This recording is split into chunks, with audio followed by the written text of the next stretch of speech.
properly.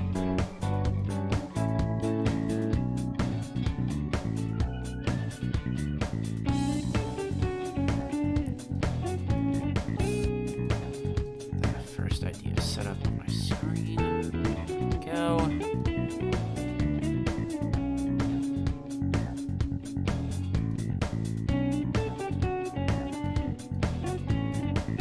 Okay, how's everybody doing today? Hope you are all doing well.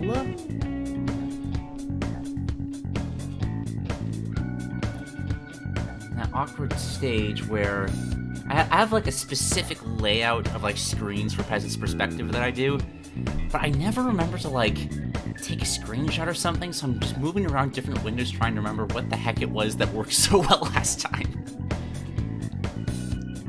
I'll get it eventually.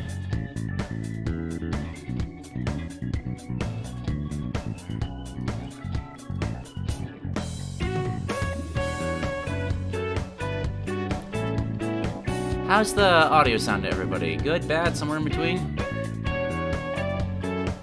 Let me know so I can do any maintenance that's needed.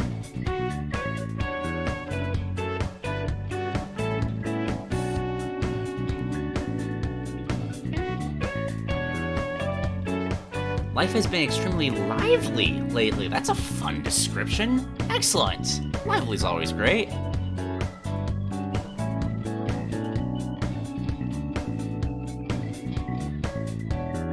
Audio sounds good. Excellent. Excellent.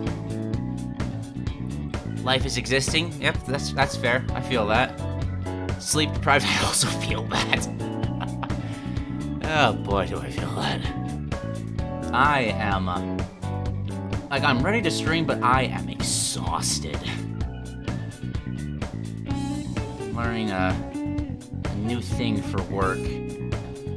This thing called sandblasting. Like, if anybody knows what power washing is, imagine that with pressurized sand to, like, blast rust off of steel. And that's what I've been doing. It's super satisfying, but it makes your whole body hurt. My goodness. It's like you're holding an air hose, right? And the only thing keeping that air hose from flailing wildly about is you trying to stance up and keep it steady. And that just makes your whole body sore.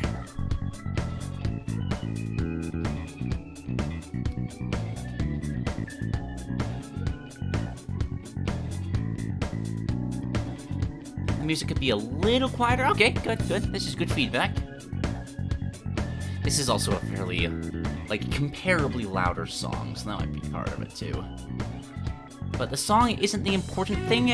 My voice and the narration of the ideas is, so it's always good to have that be the priority.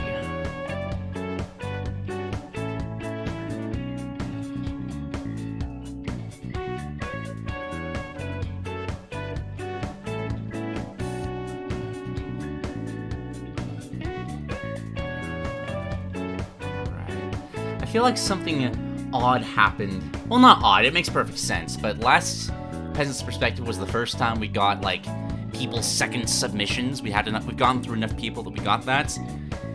But I think a bunch of people saw that and realized that, oh crap, if I submit my first one now, I'm guaranteed to get in. So we actually have a full-on, just, everybody here is new.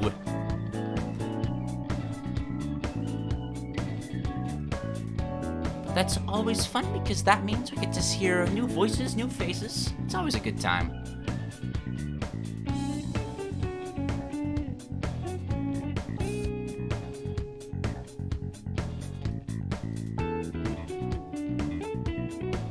Okay, still got a few more minutes. Dingerfish, I made the overlays a couple hours ago. Like, keep your submission ready for, like, next time, but, like, I really should say in, like, the announcement videos that there's 100% a cutoff for when I stop taking submissions. Someone remind me of that.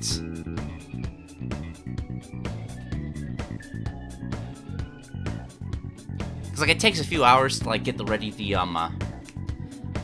overlays. So you can't exactly just insert things like... Although, if we have extra time, though, a bunch of these are much shorter today, so we might have time for a few extras, but we'll see, we'll see.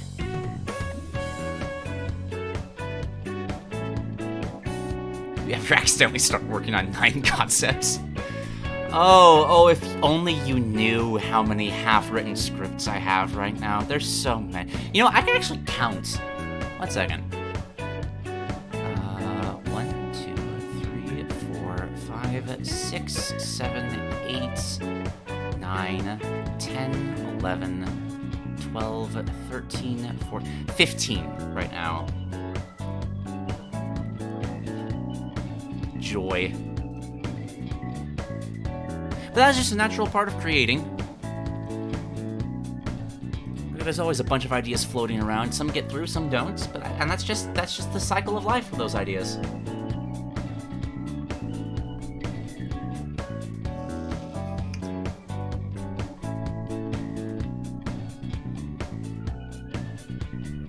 Oh, I guess I could talk about this right now.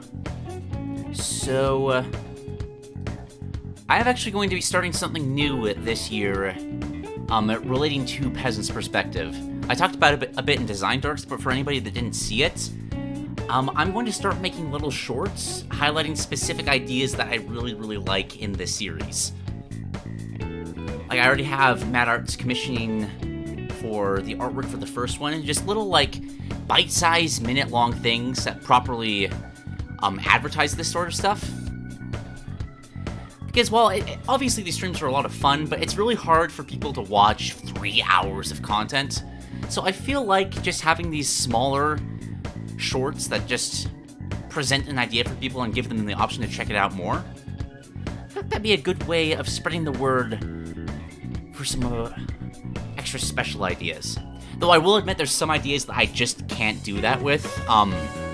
Like, for example, the Smash Historia Direct. Like, there's no way I could condense that down into a bite-sized idea like that, because the reason that was so fun was because I was voicing the entire thing, and when it's so well presented, I can't really showcase that without showcasing the whole thing, if that makes any sense.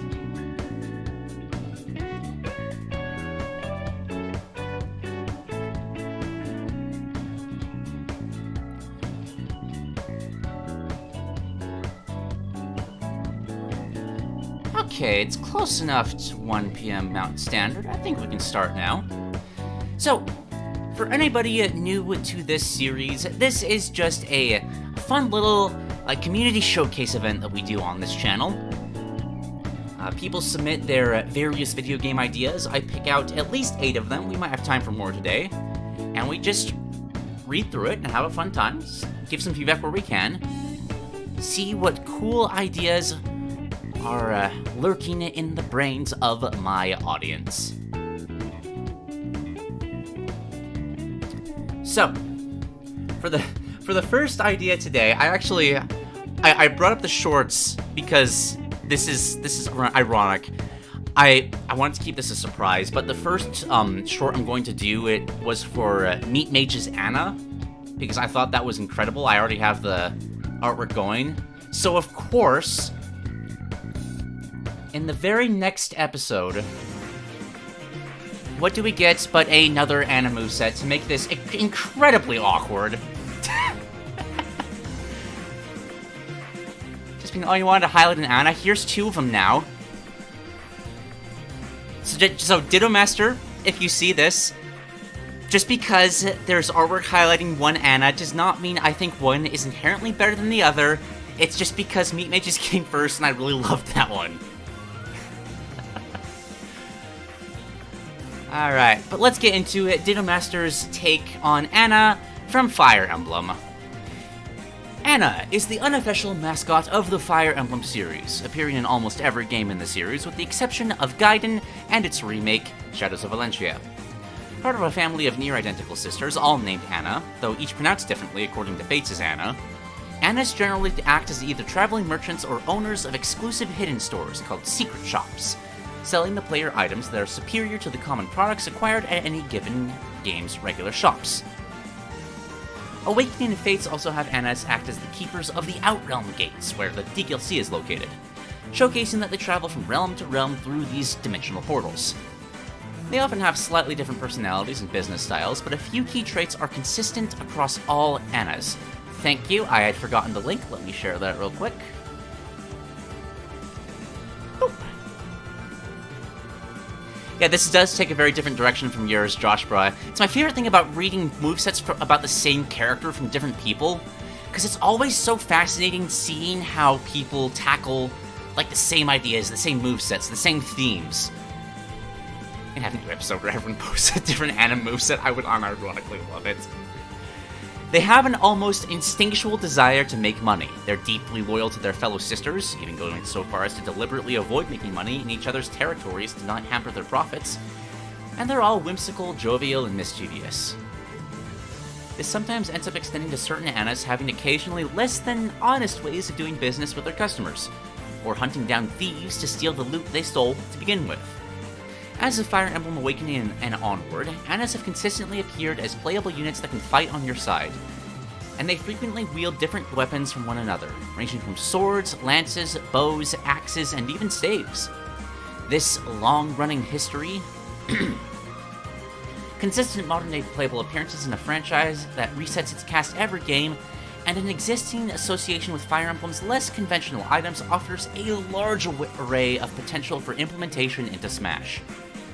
This particular moveset will have her primarily utilize a bow in combat, as I feel it allows for her qualities as a merchant to shine through in her moveset, allowing her to combine the act of luring the opponent in with her arrows, ability to support teammates in team battles in unconventional ways, and invoking a sense of risky entrepreneurship in her playstyle. Bear in mind, the render you use above is the Anna from Fire Emblem Warriors, this one right here. This is not the Anna around which this moveset is designed. This Anna would have a unique design that blends together many aspects of Anna's designs across various Fire Emblem games. Though the most important aspect from previous Anna designs was that, oh my gosh, English is hard, that would need to be implemented onto this Anna design is a large backpack similar to her appearance as an NPC merchant in Awakening. Got this nice little artwork right there, adorable. Notes: Anna has a money meter that features prominently in her specials. Having more money allows her to increase her damage output and use moves that can assist in hindering or overwhelming her opponents. And her money is primarily gained through those specials. Very small amounts are gained through direct combat, but this is not enough to do very much with it. Anna is also ambidextrous, meaning she swaps what her bow and arrow are, what hand her bow and arrow are in whenever she turns around, so that she can always face the camera. Can't turn your eye away from a potential customer, after all. Now then, got a few basic attacks here. Only a 2-hit jab, just stabbing forward with an arrow, slashing forward with horizontally as well. Dash attack is a roll forward, lands on one knee and shoots an arrow forward. That's an interesting dash attack, so it's both a... not necessarily a gap closer, but also is, obviously. Is there any other character that has a projectile in the dash attack? That's I love the mental image of that. Forward tilt is an upward smack using her bow. Not particularly strong, but her most effective combo tool at mid percentages. Loosely based on this attack in Fire Emblem Warriors. Up tilt shoots an arrow into the air at approximately a 70-degree angle, as the arrow travels in an arc and falls to the ground. If it does not hit the opponent or the ground, it will keep falling until it hits an opponent, the ground, or the blast zone. Exactly, that's a good way of putting it. It closes the gap to make a new gap. That is lovely.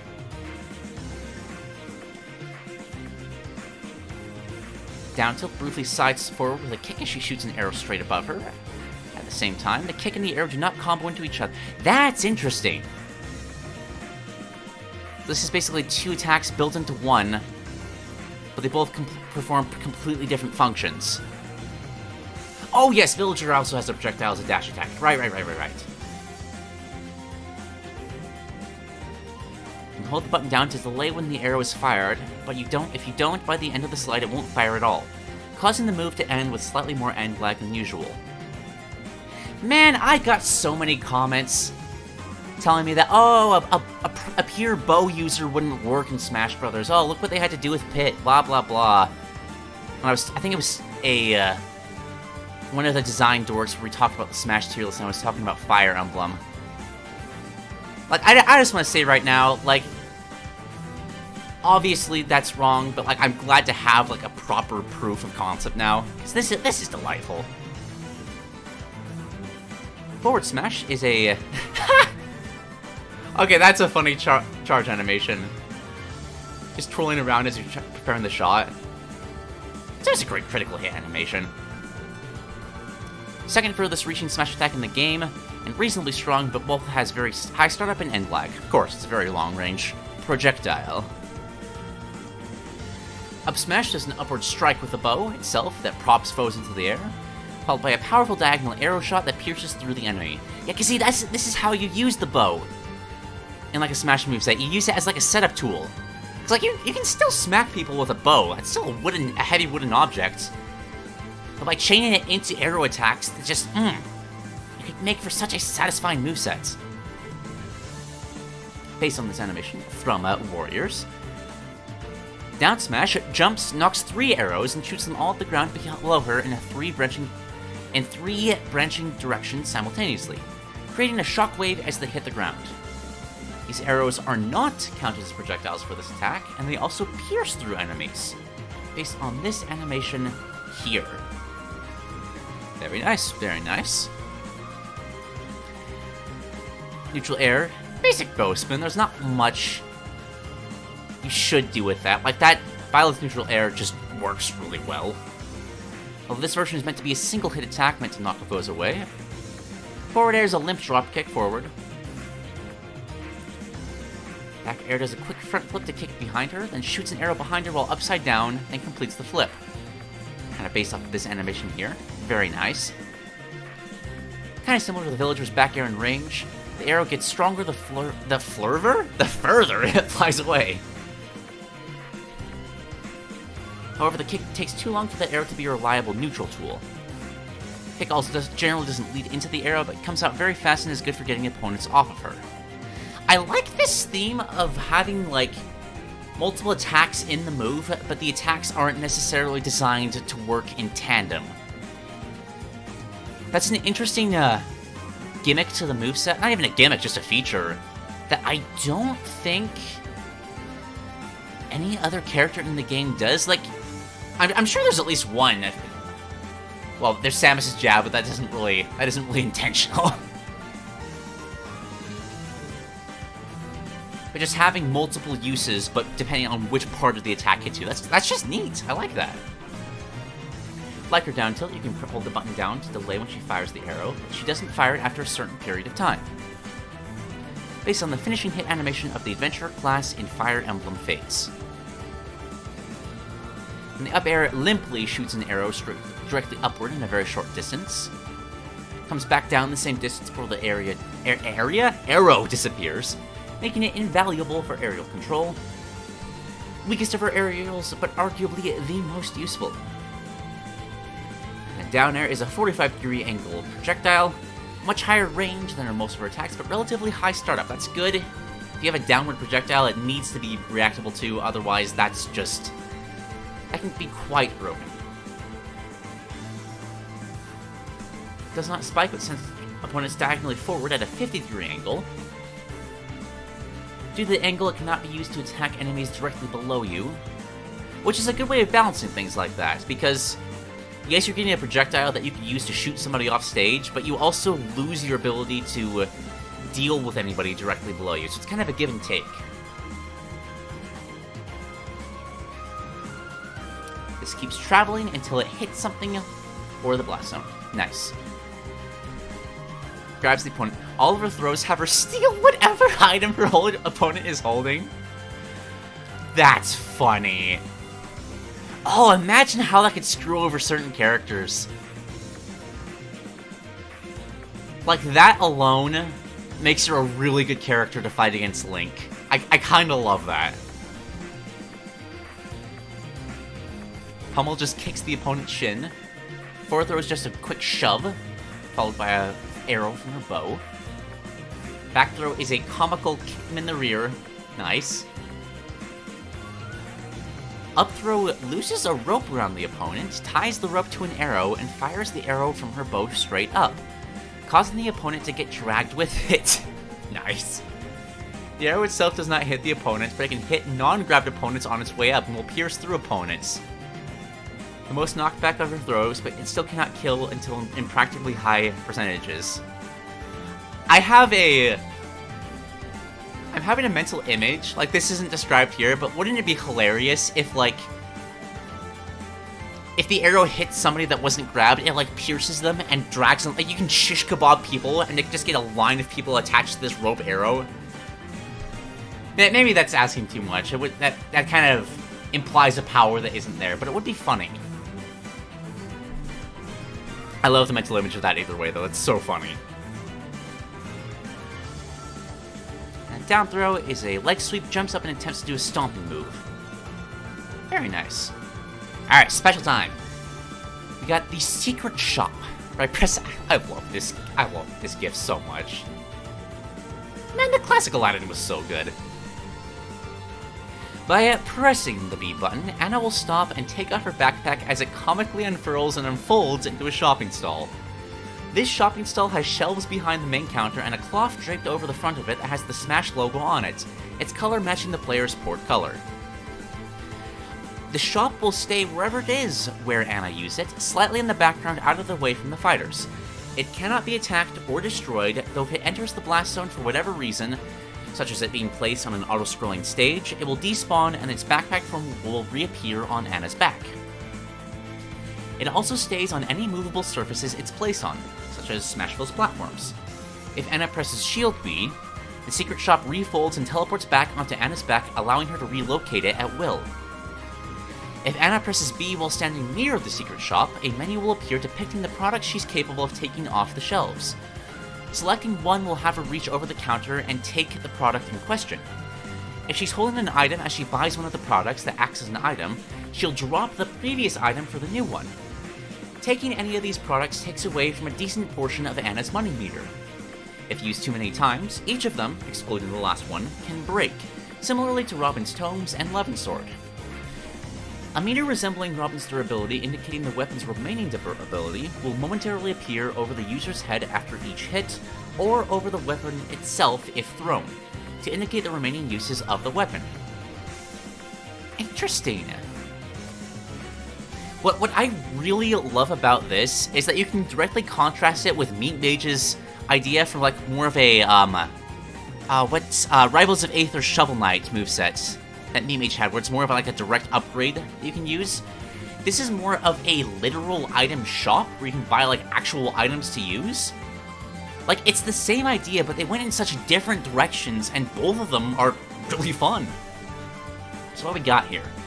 We got a Venom Edge, a purple short sword coated in poison that poisons anybody it hits.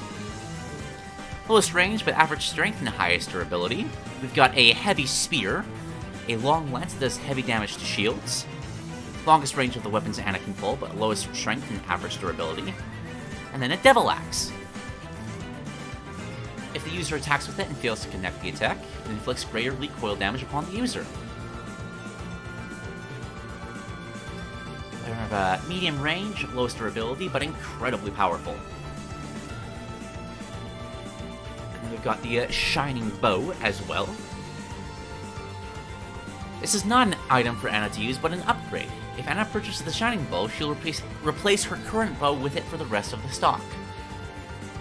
The Shining Bow changes the properties of Anna's bow attacks so their arrows are not projectiles, allowing her to temporarily overcome a massive potential weakness for her. However, her arrows gain energy properties, making it so they can be absorbed by Ness and Lucas' Psi Magnets. And if Anna loses a stock, she loses access to the Shining Bow. Loses access as in she loses the one she has now, or loses access as in it's gone for the rest of the game?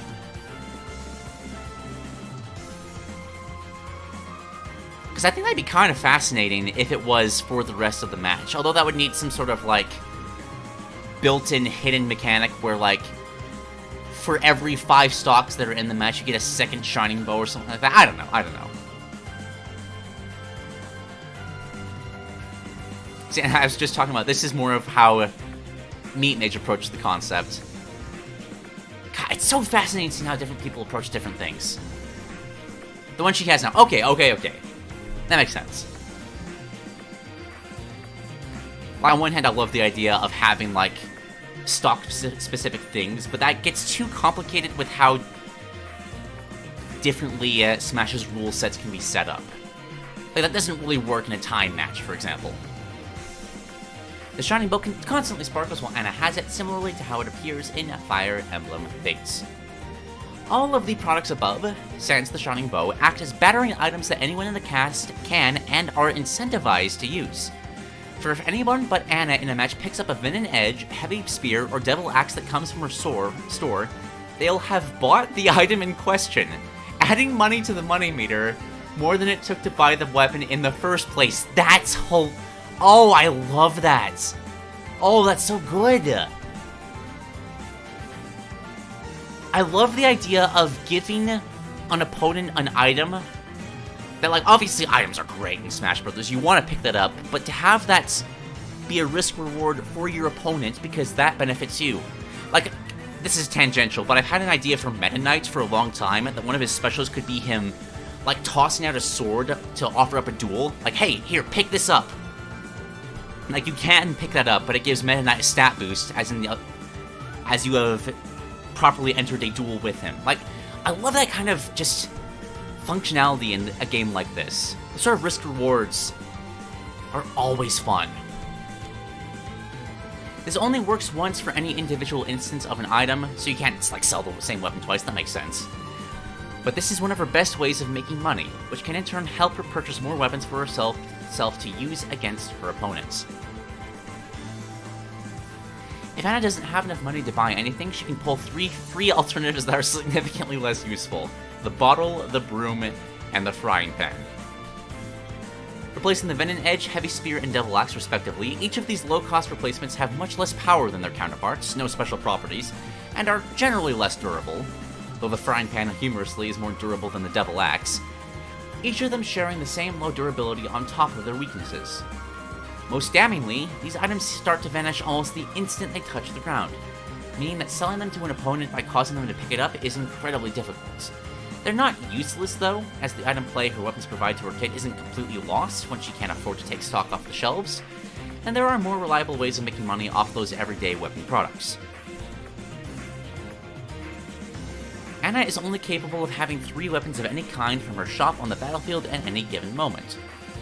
She's not limited to only 1 of each type of weapon, but she can't go above 3 under any circumstances, including if there's a free weapon on the battlefield. Based on the secret shops from a wide variety of Fire Emblem games, of which Anna is their shopkeeper. These shops will be hidden spots on the map that often require a membership card to enter that would sell you rare items otherwise unavailable or scarce at that point in the game. The design of the 4 purchasable weapons are derived from their Fire Emblem Heroes designs, while the free joke weapons are ones available in Fire Emblem Fates.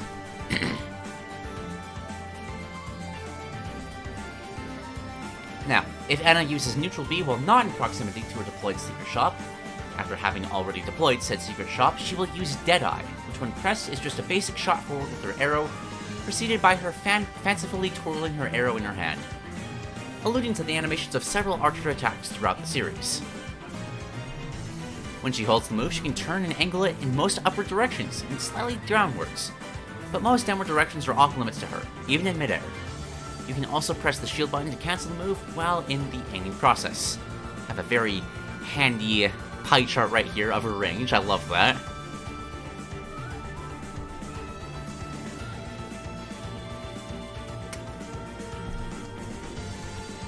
When she lets go of B, she quickly twirls her arrow as shown above and fires in that direction, allowing a more consistent, versatile, precise, and quick option for a projectile than most of her normals.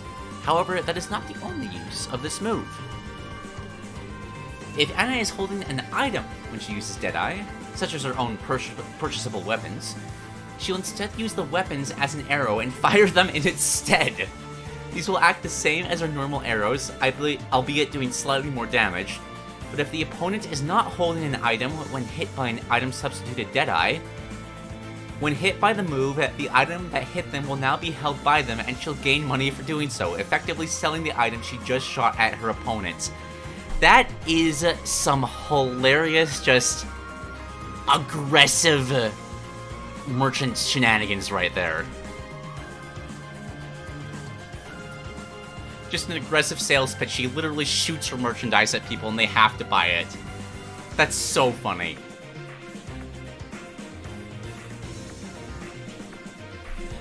Selling items in plus the idea of her shooting like other items in like not related to her moveset. That's like knocking up an ore club and firing that at people. That just sounds so funny.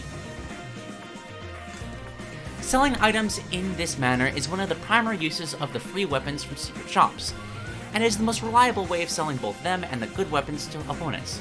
As before, the same item cannot be sold twice, but unlike with her own spawnable items, she can sell any small and holdable item in the game to her opponents. This includes anything from death scythes to master balls to motion sensor bombs. All of them can be sold using... Imagine shooting somebody with a ball bomb right before it explodes to get both the money benefit from the ball bomb and still blowing them up anyway because it's about to explode.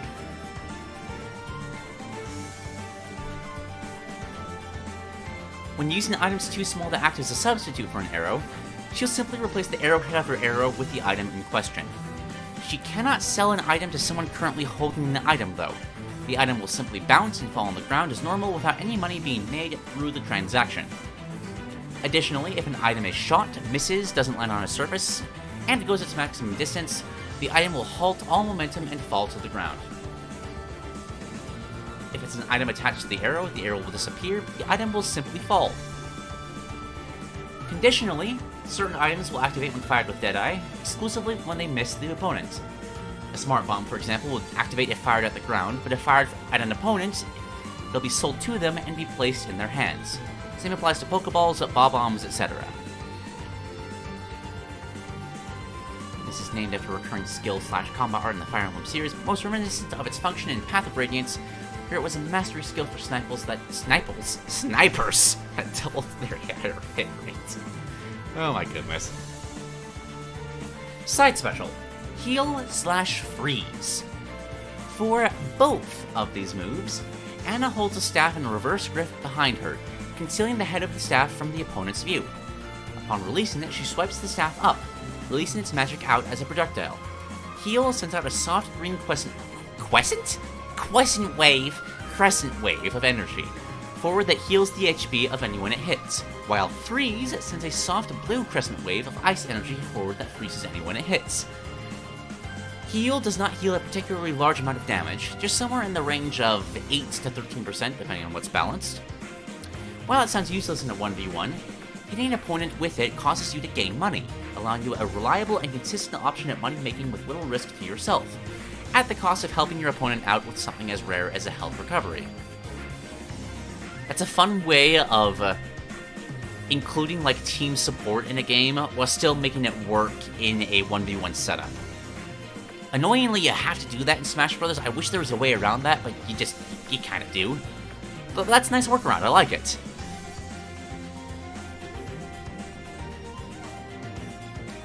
Freeze, conversely, requires that Anna expend money in order to use it, making it something you can't spam without consequence.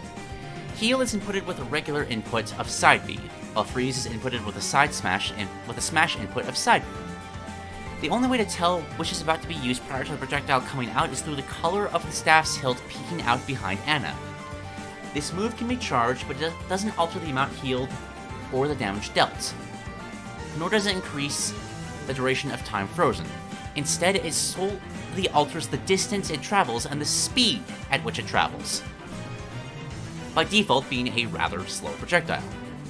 Both Heal and Freeze slow down and linger for a moment longer near the end of the trajectories, allowing it to act as a way to bait opponents into going to a certain location in terms of Heal, or act as a momentarily stage control in terms of Freeze. The charge can be cancelled with the shield button, but the level of charge cannot be stored. If Heal is used in ally and team battles, they'll only heal 65 to 75% of the normal recovery. Of the normal recovery amount. I just kind of got bug-eyed just looking at, okay, it heals them 65%, are you insane? But No, that makes more sense. That makes more sense. And only make Anna 50% of the money she would normally, were she to use it on an opponent. That's a nice balancing act there. I like that. Based on the heal and freeze staves from the Fire Emblem series, it wouldn't come up very often, but this would become really good in, like, matches with more than 4 players. Like, in a 3v3 or a 4v4, like, you could literally get, like, some MMO roles going where, like, Anna's the healer, you gotta tank some DPS behind it. That'd be really fun. Based on the heal and freeze staves from the Fire Emblem series, freeze in particular debuts in Fire Emblem Fates. The first game in the series where Anna uses a bow. Anna's trickster class, Adventurer in Fates, is always able to use staves as a secondary weapon. The designs of heal and freeze derive from their Fire Emblem Fates iterations seen below, respectively, while the effect for the magic derives most from Awakening's softer glow. Okay. Up B is Pass/Rift Door. Pass is a simple air dash in one of the 8 different directions of the player's choosing. It doesn't do any damage, causes her to go helpless, and doesn't go very far. But it is quick and snappy. Allows Anna to pass through opponents and their shields. If Anna does this while the opponent is holding the item and she isn't, she'll steal the item. I love how many thievery things she has, that's so good. High landing lag if Anna dashed down or diagonally down. Based on a skill of the same name in Fire Emblem Awakening and Fates, used by the Trickster and Adventurer classes, both of which are Anna's canonical classes in those games. Then Rift Door, inputted by simultaneously holding B and inputting up B as a smash input. Anna will reach into the air as a round cyan crystal is teleported just above her and falls into her hand. She'll automatically catch it and hold the crystal tight close to her chest as it glows with power, causing a portal to open up around her and envelop her. Afterwards, she'll reappear behind the counter of her secret shop stand, hop over the— Ooh, that's fun! Ooh, I like that! I love the idea of recoveries that take you back to a specific point, because it completely changes how you edgeguard people in this game. Because you're not jumping off the stage anymore to kill them, you're running back to her secret shop in the hopes of trying to punish her as she does that. Although it's kind of punishing on its own, every last bit of Anna's money will be spent by performing this move. She also needs at least 1/3 of a bar to use the move, so if you're punished immediately after getting back, even if you manage to get a slight amount of your money back, you'll have a difficult time returning to the stage, which is a good way of balancing it. I like it. Can also only be used if Anna's secret shop is active on the stage, because obviously there's not a shop to teleport to. And we got down B, Spendthrift/Profiteer. Spendthrift has Anna raise her bow in the air slightly, point it up, and quickly draw and undraw her bow, with the same energy as if she were cocking a shotgun. This causes the arrow to glow with a bright gold aura at its brightest and most concentrated at the arrow's head. This costs Anna a notable amount of money to do. If her next attack with her bow successfully lands its shot, it'll do significantly more damage as gold coins fly everywhere. Hold on, it sounds like the music loop ended. Let's get that, keep going. Where was it? If her next attack with her bow successfully lands its shot, it'll do significantly more damage as gold coins fly everywhere for dramatic effect. Doing so will allow Anna to make back and significantly increase the money she invested into her arrow. This allows Anna to expend money to make her next bow attack stronger, with the benefit of making her significantly more money if she hits, but losing all of that money if she misses. I love risk rewards like that! This does not apply to her attacks that don't have her shoot an arrow with her bow. If she hits a shield, she'll still do significantly higher damage to the shield, but she'll lose the money she invested on the Spendthrift. If she lands a Deadeye with an item in hand, the amount of money she acquires from successfully selling them a Spendthrifted item is significantly increased even— There's a lot of pieces to this moveset, but like, I love how everything is tied together with this. Like the stance change empowering thing benefits the Deadeye, which in turn benefits the shop, and it's just, it all comes together. This is part of why our down tilt and back air let you hold the air. Ooh, I hadn't even considered that. Oh, there's layers to this moveset. It's good.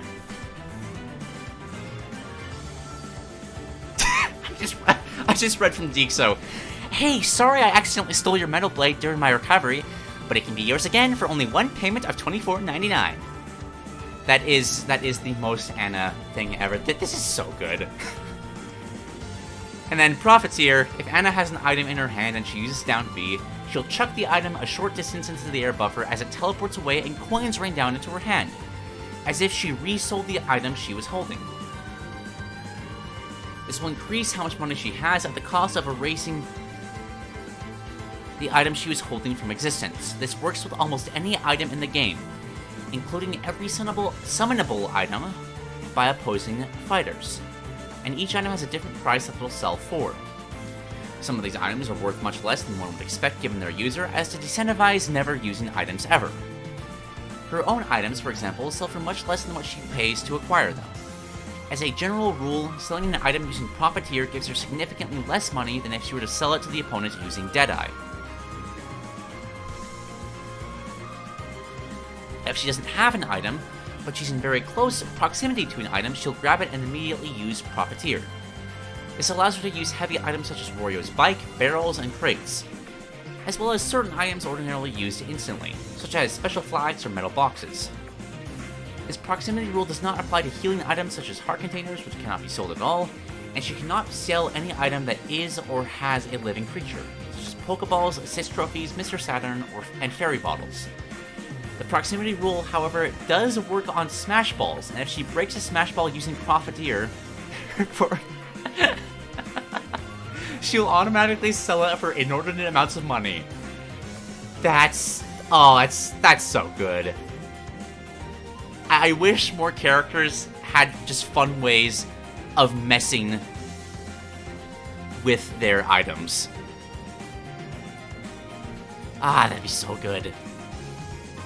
Loosely adapted from the Profiteer skill used by the Merchant class in Fire Emblem Fates, where they have a chance of automatically finding a gold bar within the first 7 minutes of battle. 7 turns, blah.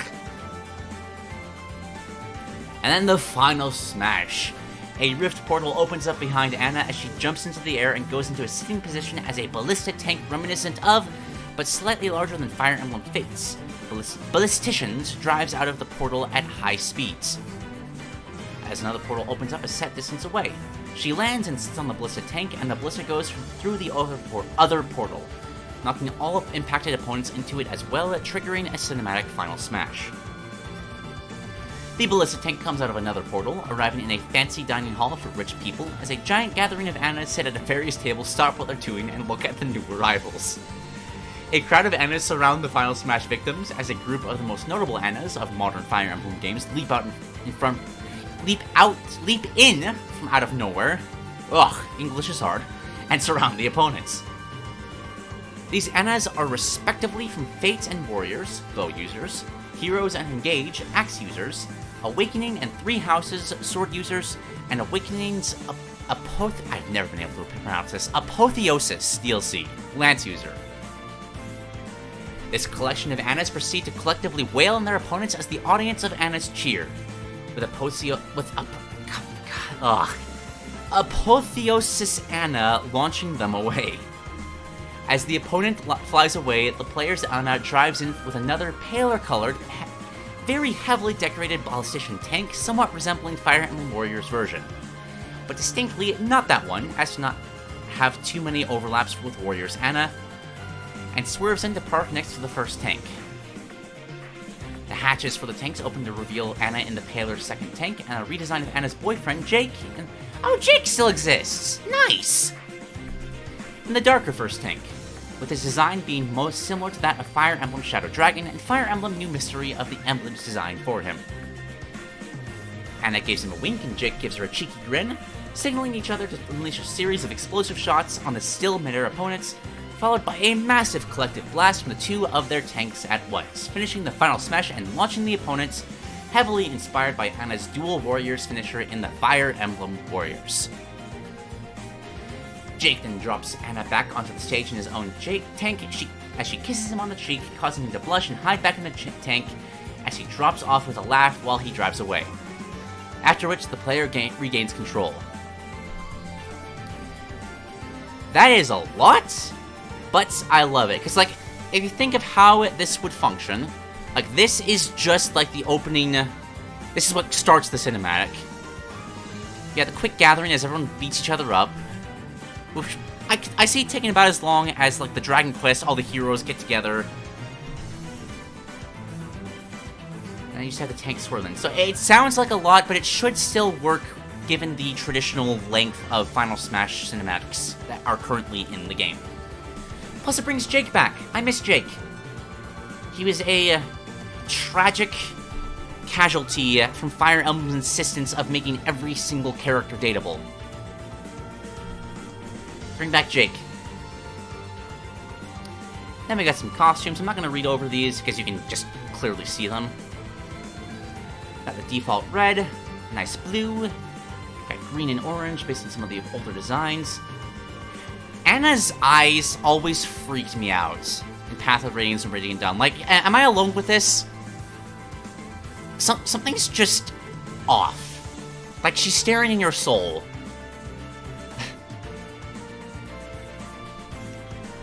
I feel like this shopkeeper's about to murder me.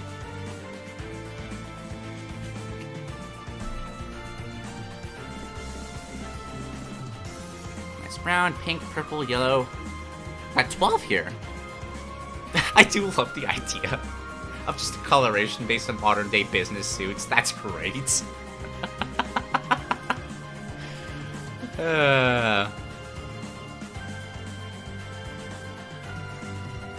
And we got some taunts. Got a coin flip in the air. As she catches it and giddily says, cha-ching! Timed with less, that's a nice little touch there. Just timing it with how she tosses it. It also has a very weak hitbox as it's flying through the air. Oh, imagine getting gimped to play a coin toss. If she has no money, she tries to flip in a coin, but it doesn't exist. The worst nightmare of a merchant. Got a side taunt. Little twirl, she displays her arms out. You can see it right there. And we got a down taunt. Just like this pose. Thanks for buying in tune with this taunt. And then just some basic idols. I'm going to skip over idols moving forward, as they're very much, just kind of flavor text, and plus we got pictures right here. Just so we can get some more ideas moving forward. We got the teleport for the entrance animation. Obviously, you gotta have the classic pose from Awakening for the first victory animation. Got a hair flick for the second one. Oh, I love this one. Anna and Jake swerve on screen within his tank as she sits on top of it as Anna exclaims, "Business is booming," from a tank. As Jake fires a shot from the tank on the word booming. That's great.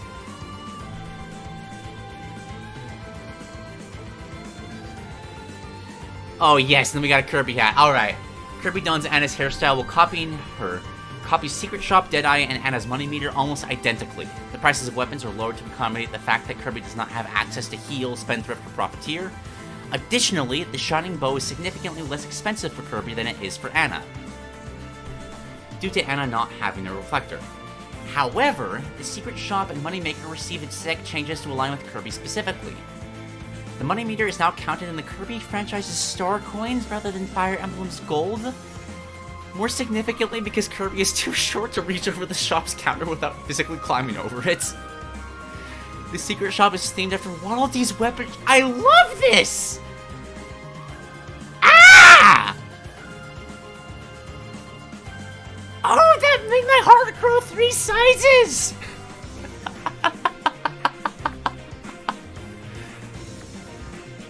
Oh, complete rules refurbishment to make it resemble the weapons shop better. The Fire Emblem symbol being replaced with the shop symbol, and the weapons shop Waddle Dee being summoned to man the store himself.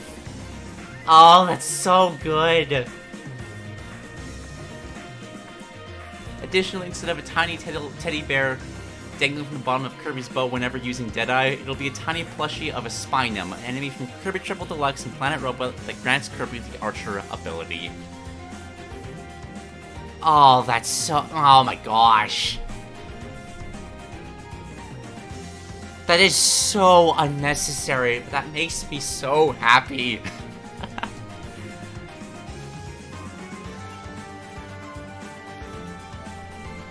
This is a damn good moveset.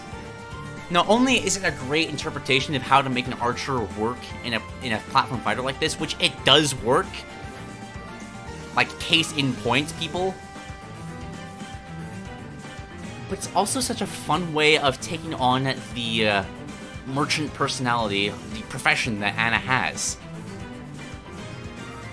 Just by forcibly making people buy your wares. It's such a funny way of translating that into a platform fighter. I love this.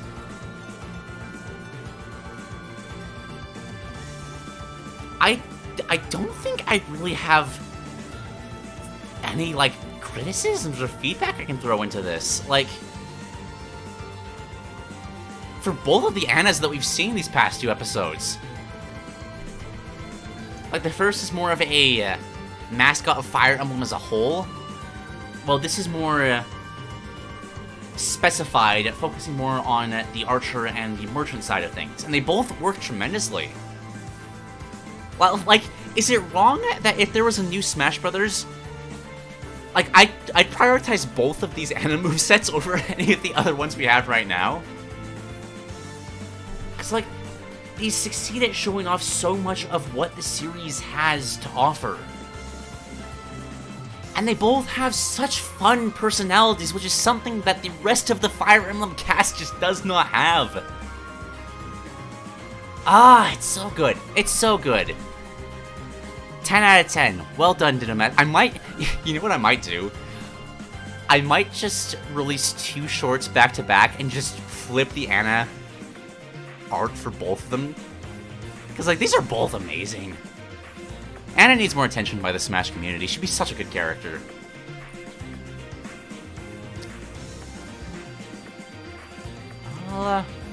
Right. Let us move on. Now, I think I saw earlier that the person I had for the second slot is going to be back later. And I'll humor them here, so hold on, let's do... Let's do this one next. Boop. Kind of going out of order here. Oh shoot, where did I put that? This one. From YaBoiNando has an idea for a new Super Mario Bros. Game. A new Super Mario Bros. Game. So, for those who have been living under a swamp for the past couple of years, allow me to give you a bit of a history lesson. The year was 2006.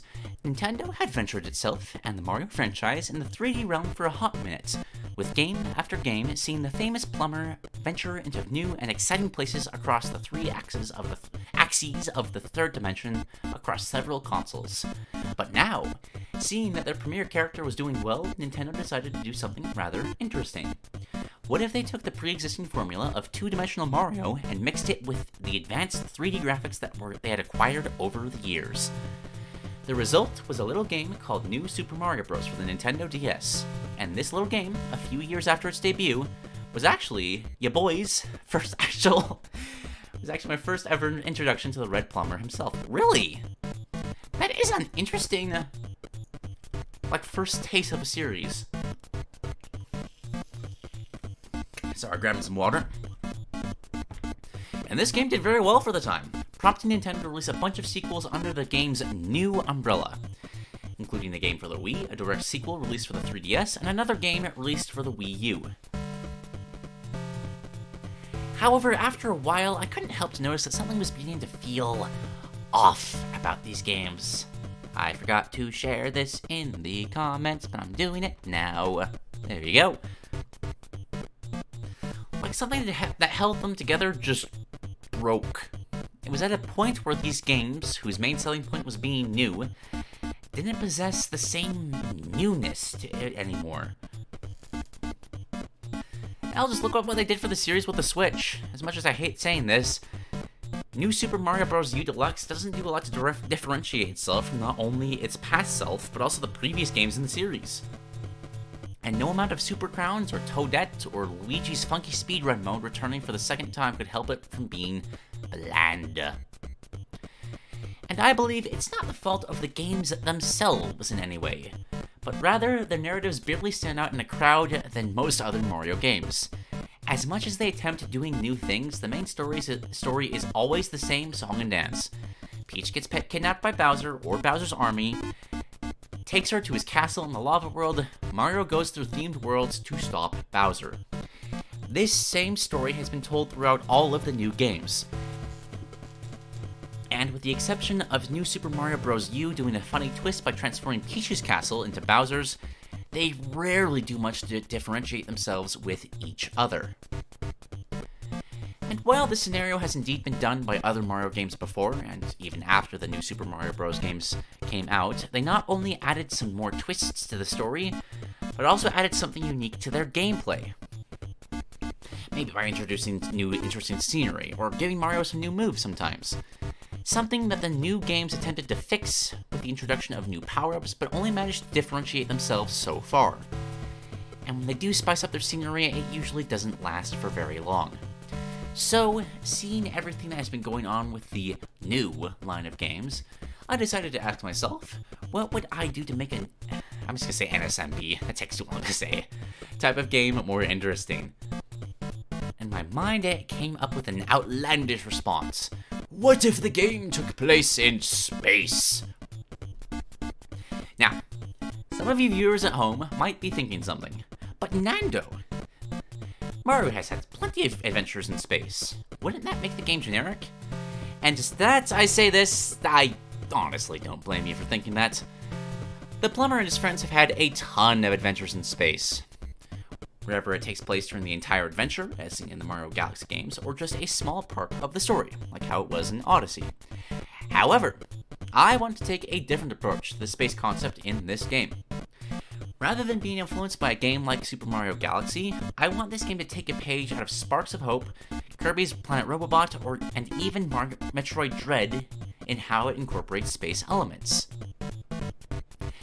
In short, rather than being based out of space this time, we'll be diving headfirst into science fiction territory for this game. This means that aliens, robots, and other futuristic elements will all be incorporated into the scenery and even gameplay. Also, as some of you have noticed, this game actually lacks the new logo in the title, and that was intentional, as this was done to emphasize and differentiate itself from all other modern Mario 2D platformers.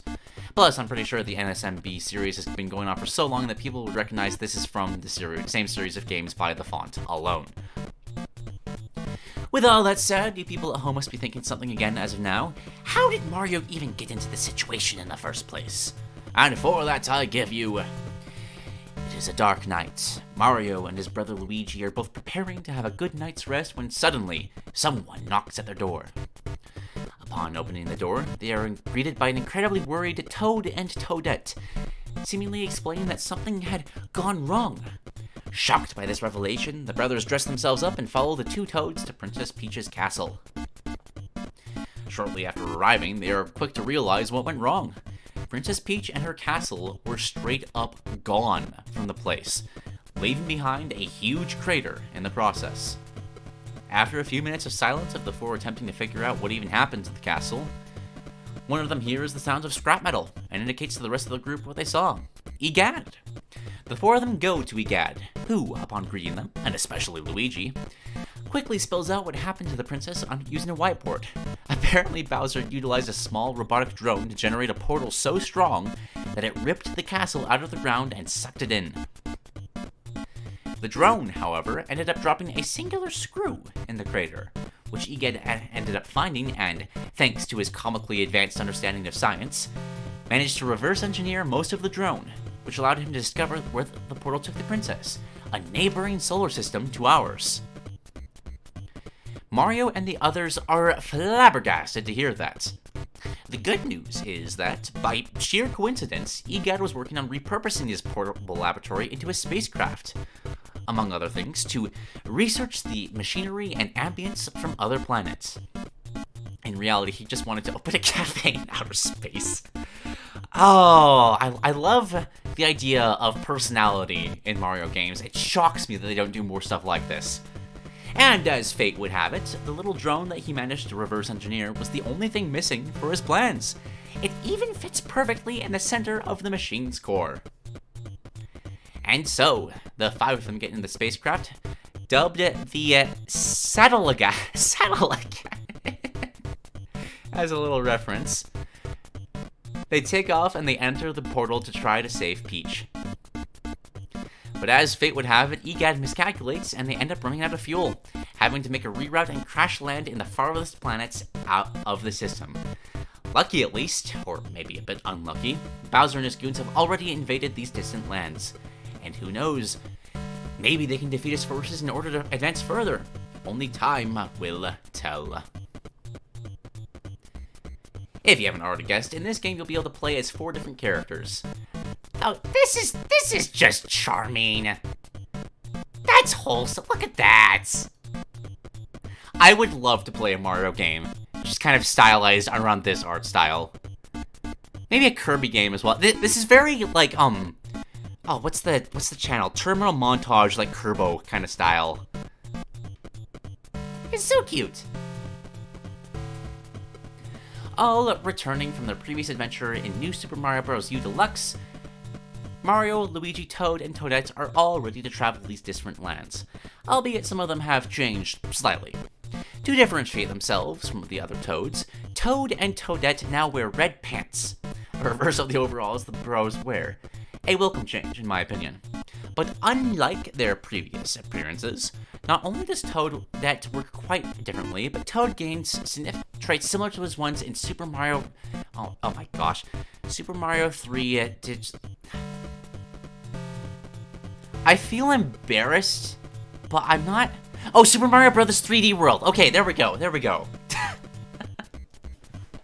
I was thinking of Super Mario Bros. 3, like the third game of the series, and trying to think, what is the DW for? Is this like an Arthur spinoff I've never heard of? But no. Well, we're on the same page now. Mario is the one with balanced stats, Luigi has high jumps and slippery feet, Toad has quick feet and slightly smaller jumps, and Toadette has a double jump, smaller jumps, and no spin jumps. Now, an important thing to add is that this playstyle diversity is intentional, as it allows people to choose their playstyles. And that is not all, because EGAD also created something else to help Mario and friends in their planetary adventure. Well, I suppose upgrade is the better way to say it. Returning from Mario Kart Arcade GP, Robo Mario makes a reappearance. If one player chooses Mario and another player chooses the same character, Robo Mario will be selected instead. He behaves exactly like Mario, just with a robotic twist. This is a fun way of having... like, being able to have multiple playable characters, but still let people pick everything that they want to play as. Like, I've seen a bunch of Kirby games do this, but they usually only do it for Kirby, which is a little odd. But this is great. I like this. Toadette is Robo-Dead. Nice.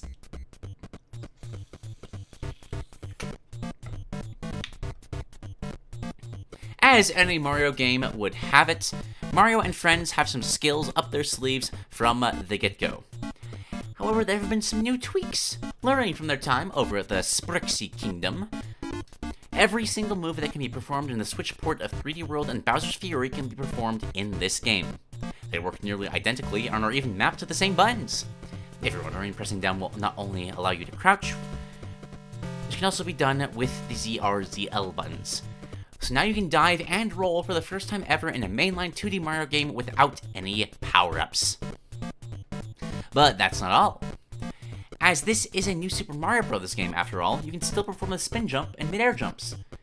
Just make sure that you press the R L buttons to do so. Everyone can spin.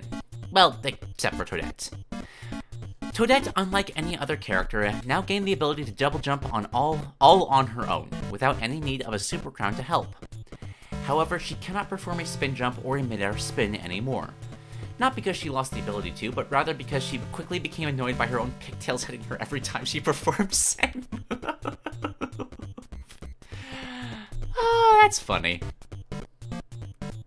Now, starting off with new moves, or more approximately, returning moves, you can now toss shells and other items upward like in Super Mario World. This can lead to some fun situations. Next up, when crouching, if you lightly steer the direction left or right, you can now crawl.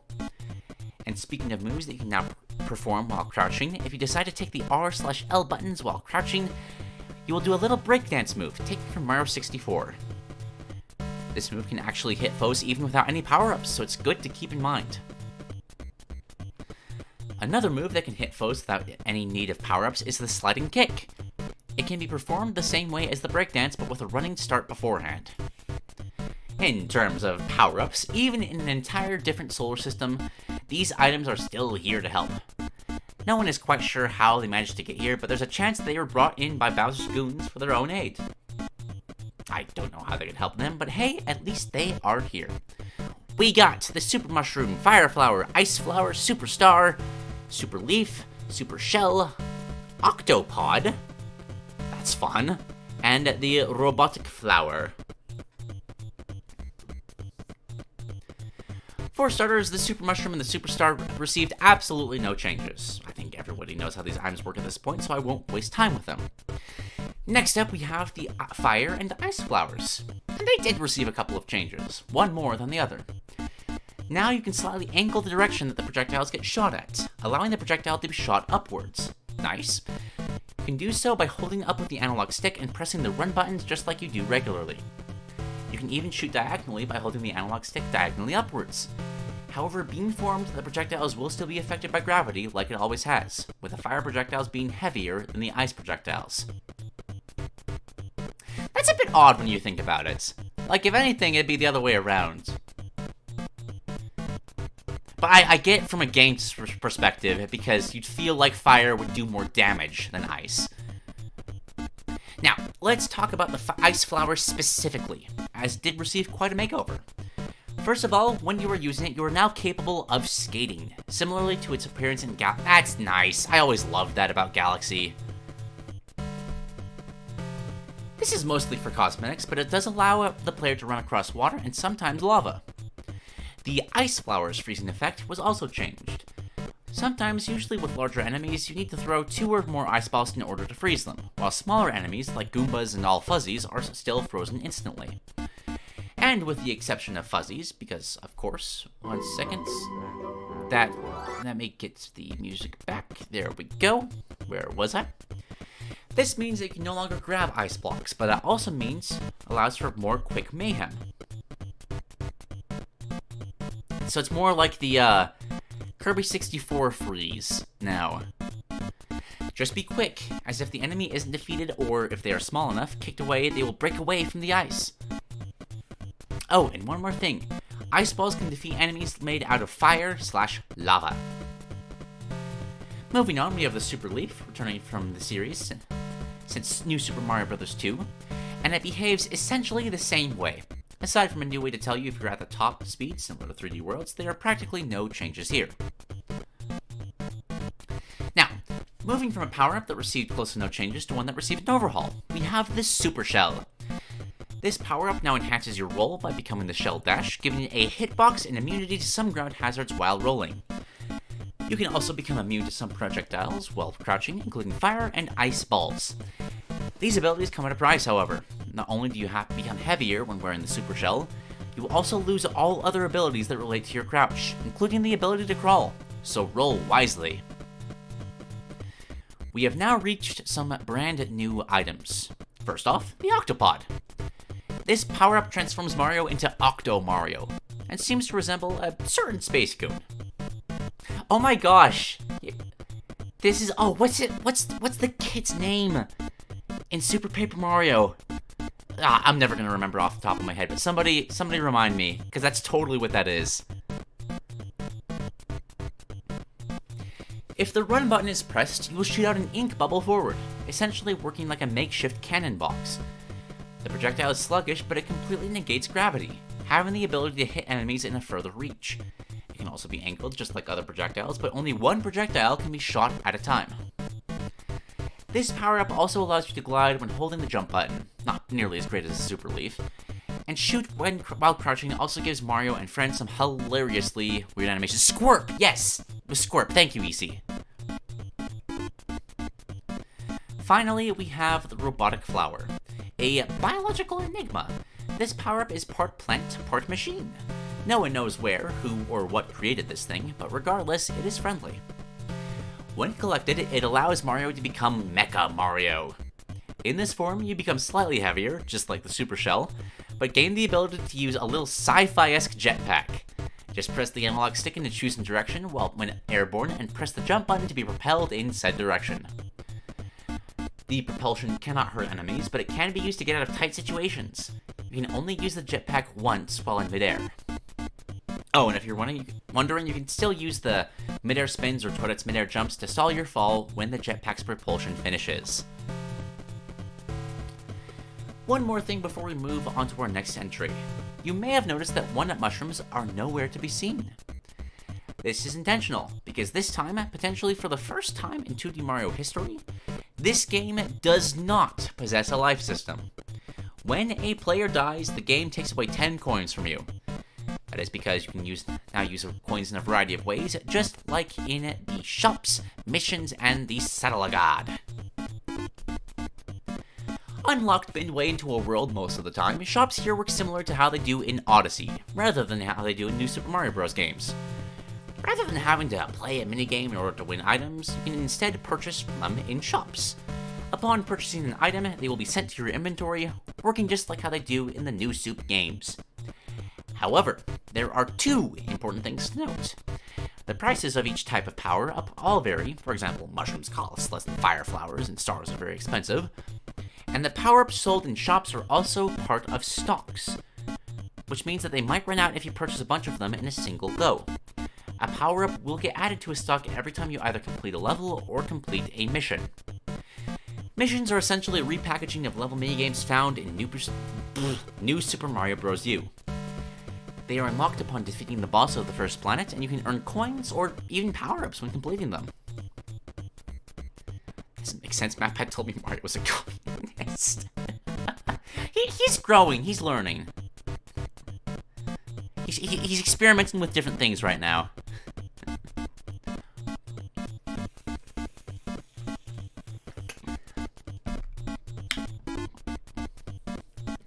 The first type... Oh, no, sorry. I lost my place. The first type of mission has the return of someone you may know very well about. Dread it, run from it, Nabbit arrives, all the same. For some reason, Nabbit got his hands on a jetpack of his own, and managed to find Mario and the gang on the star system, and is now being a menace across the planets. In these missions, called Nabbit missions, you must chase Nabbit across a previous level and catch him before it is too late. If you're successful, he will hand you an item and you'll fly away, but he will return sooner than later. The second type of mission is called EGAD missions. In these missions, you must bring a certain item or a certain thing to the end of the level. It can range from a fruit to a stone to a whole alien being. Upon arriving at the end with a chosen thing, EGAD will arrive and study the thing, resulting in you giving coins, power-ups, and important to our next part of the discussion, bonus upgrades and props for the Saddle God. One thing to add also. You only gain a power-up the first time you beat the mission. Throughout the story, the Saddle God, the spaceship Mario and the friends are, will be upgraded more and more via things dropped by bosses at the end of each world. However, you can actually choose to enter the Saddle God itself. In there, you can spend coins to expand the Saddle God to your and EGAD's liking. Mostly EGAD's. This is where the fun begins, as there are not only things you can purchase in shops that you can buy to put in the Saddle God as decorations, but there are certain upgrades that require the completion of certain EGAD missions first before being able to be built. Well, after listening to me talk about Orbit for a while, I might as well tell you something a little more private, so come closer. There are 2 unlockable characters that you're able to unlock after you finish the main game. Now, I would tell you who they are, but that would be too easy. Go find them yourself. Search for a... Oh! Okay.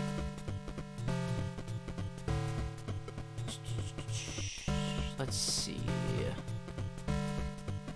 Ah! There's one. Here we go. Oh gosh, hang on.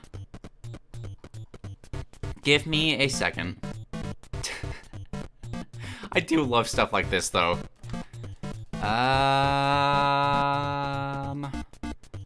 Gotta build a URL real quick.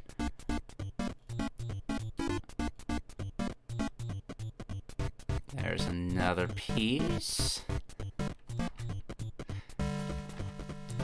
I love that some people just insist on making me play mini games during Peasant's perspective. That is just so funny to me.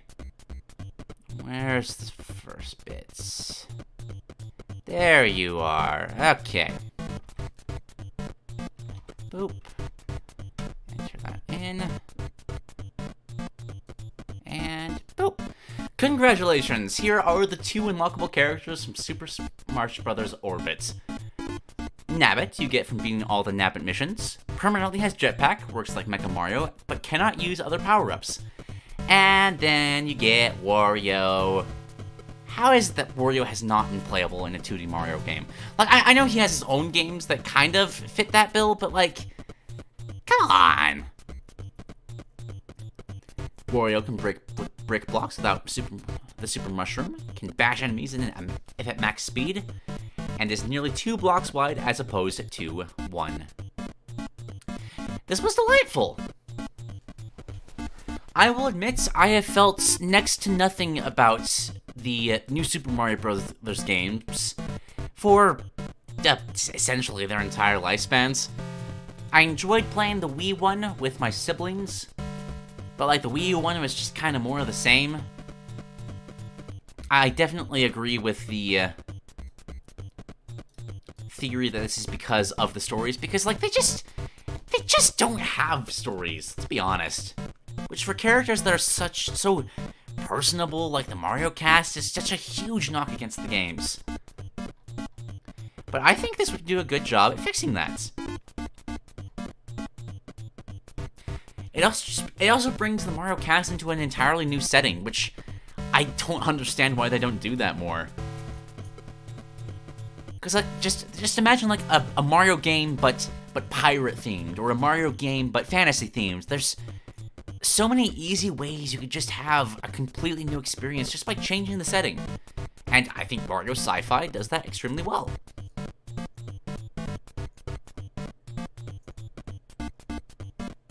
Not really a criticism, but more of just a wish for more. I would love to know, like, Nando's ideas for boss fights here.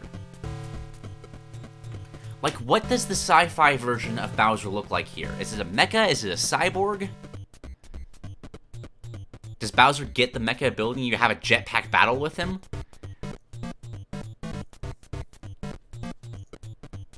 There's a lot of really fun things you could do there, and I would love to see them. But yeah, this was a good time. Good idea, fun artwork. Solid job, Nando. I enjoyed it.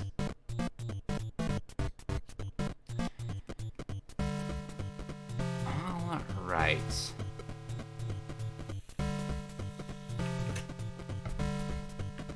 Let me get some water real quick. And then I think let's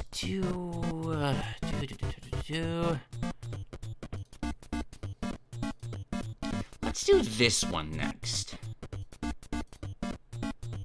Give me a second to set this up. This is a slideshow. Goes over to here. From SockPuppet Otto. Has an idea for an interesting character that from a game I have never heard of. to be put into Fraymakers.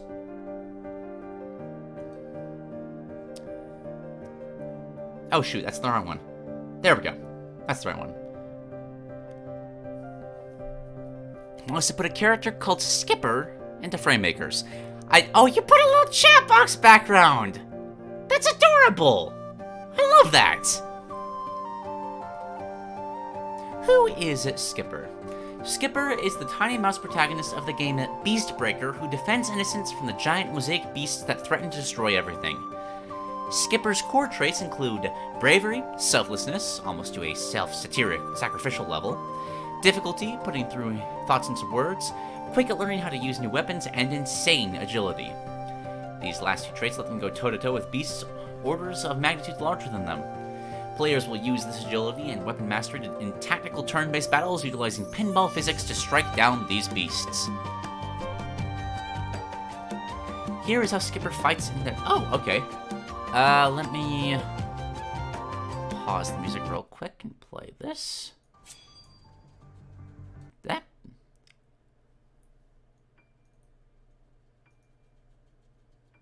A new ball bouncer from the creator of Threes. That is adorable.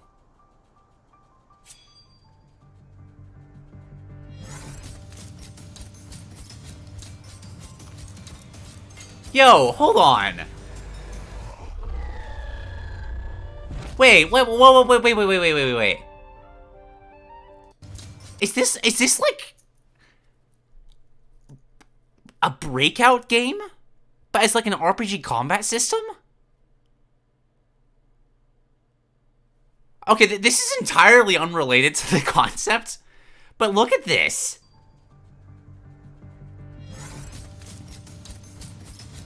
Oh, that's so fascinating.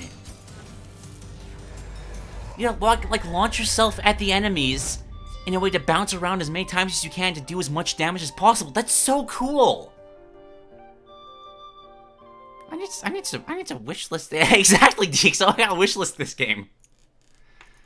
Okay, yeah. I love this. Okay, let's get the music going again. Nope. Slide? There we go. Why does Skipper deserve to be in Fraymakers? As you can see from that gameplay snippet, Skipper is a sibling to Ball Bouncers and direct descendant of the original video game Pong, an area of games that there is a dearth of representation for in platform fighters. But the main reason I want to put Skipper in Fraymakers is because I thoroughly enjoyed Beastbreaker. Is it out? Ooh, okay, I might need to play that later. And it is criminally underappreciated. In fact, it was so underappreciated that the company that made it had to dissolve. Aww. I hope by putting Skipper into Fraymakers I can do some marketing for this hidden gem.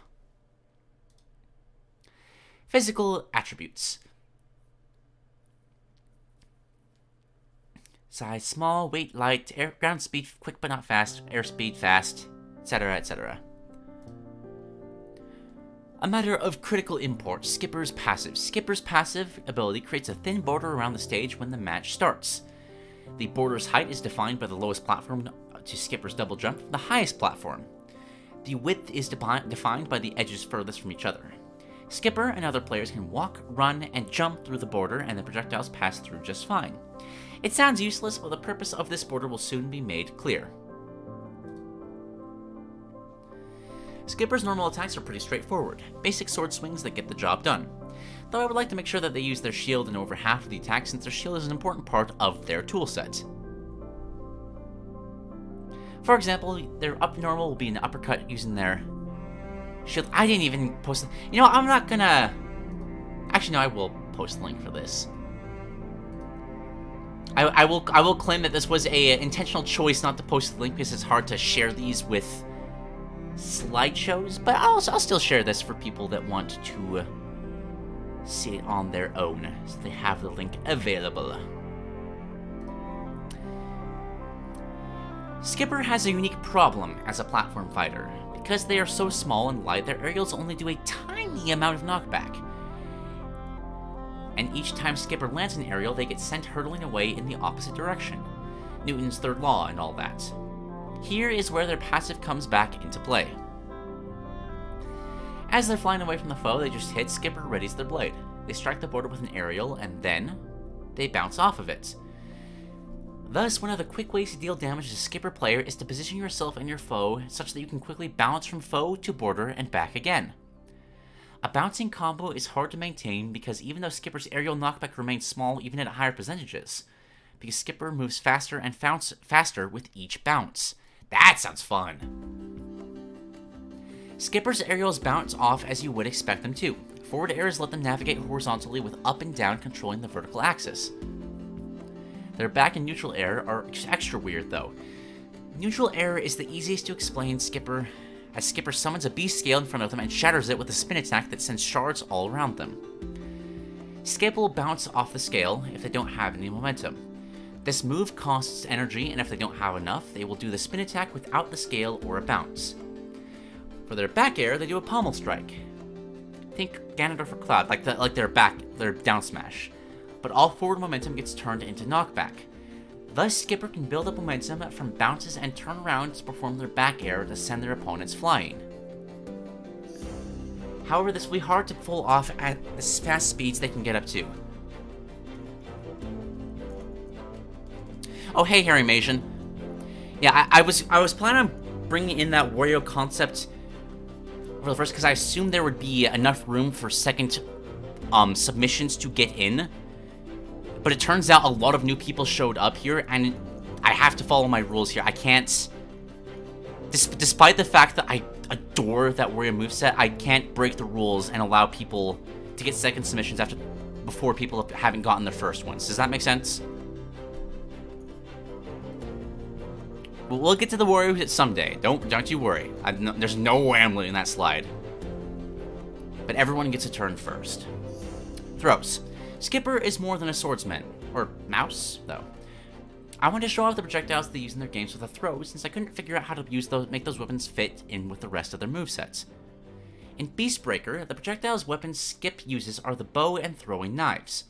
I think it would be fitting if bow throws did more damage than knockback than damage, and vice versa for the knife throws.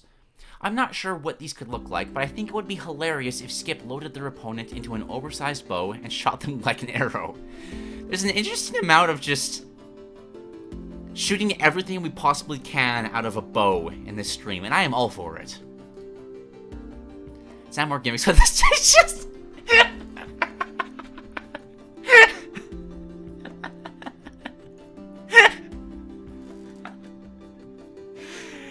You know what?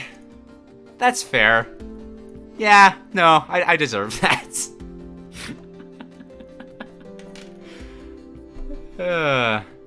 Oh dear. Did I have permission to... Okay, let's read this and see if it gets the... Skipper throws a knife that bounces off the border and platforms. Each time the knife bounces, Skipper gets some energy. Skipper can play Dead Man's Volley with themselves on the border to charge up quickly. If Skipper presses the neutral special while the knife is on the field, a circle will appear around the knife that gets bigger the longer the button is held. If Skip enters the circle, they'll pick up the knife. Okay, seems that there is footage here, but we do not have access to it. That is unfortunate, but I think that is enough of a description that I have a mental image of it existing. So this should be fine.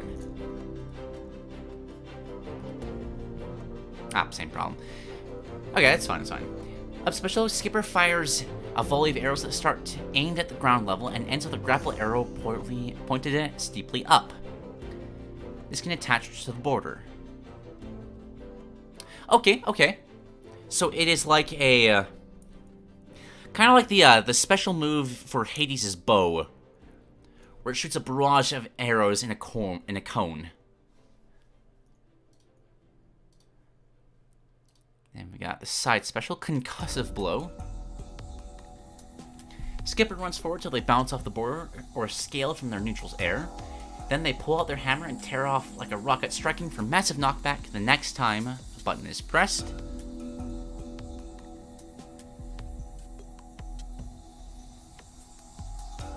So it's very intentional. This bounce is going to do damage. And then down special, gather with Poppy. Skipper's cousin Poppy appears behind Skipper and they start gathering. At the end of the animation, they both hold up their spoils and Skipper gets a random buff. This move would be very easy to punish. And one last gimmick for the smash attacks. For each of their smash attacks, Skip wields the most genteel of all weapons, the Great Hammer. In Beast Breaker, each time you use the same hammer attack consecutively, that move gets more powerful. In Fraymakers, Skipper's hammer attacks, including their side special, get more powerful each time you use the same one repeatedly. To maintain balance, each use after the first costs energy. Using other moves between hammer attacks negates this buff. And then for Skipper's ultimate attack, they call in all their friends, who then dogpile Skipper's foes. This is a very charming art style. This is adorable.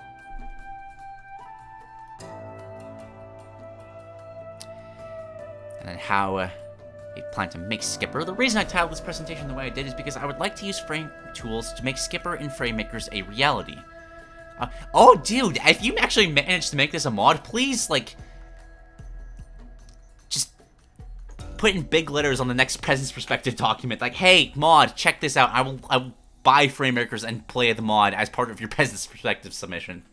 I'm totally down to do that. I have decent art skills as shown by the custom Skipper sprites. However, the biggest obstacle I foresee is getting the border to work when I have no knowledge of HScript. Also, I would like to make Skipper balanced and viable, but I find fit quite snugly in the casual platform fighter fan demographic. Honestly, like, make the fighter first, work on balance later. Balance you need to get feedback for eventually anyways. So don't you worry about that. Anyone who'd like to join me in this endeavor are welcome to comment on this Google slideshow. Like, yeah, if anybody's interested in that, I beg you to please play Beastbreaker. Some things, circles you may recognize and see arrange a few pieces that. Is this the same trailer or is it a different one? Oh, no, okay, this is entirely unrelated to the concept. I just want to know more about this game.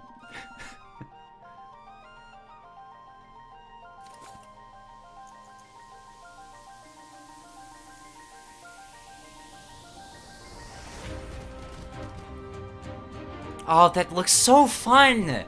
Just turning Brick Breaker into, like, just an actual combat game?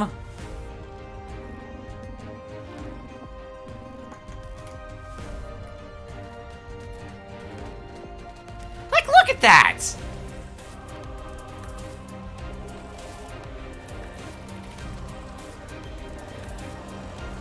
That's such a fun idea.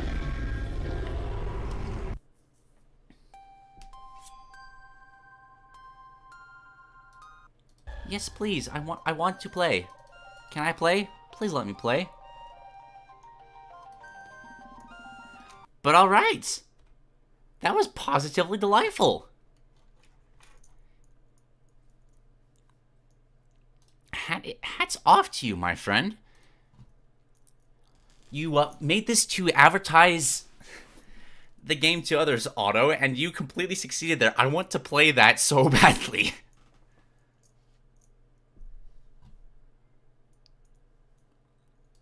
Let me get the music back. Yeah, I don't really have much criticism to give here. I'd have to play the game first to really get a sense of, like, if there's any ideas to use here instead. But, no, it's a really simple concept, like turning yourself into the ball from Pong, and that sounds legitimately really fun. Well done, Otto. Well done indeed. Okay, I have been going completely out of order for how I have been covering these, so give me a second to figure out what one to grab next. You know, let's screw the order entirely. Let's do this one next.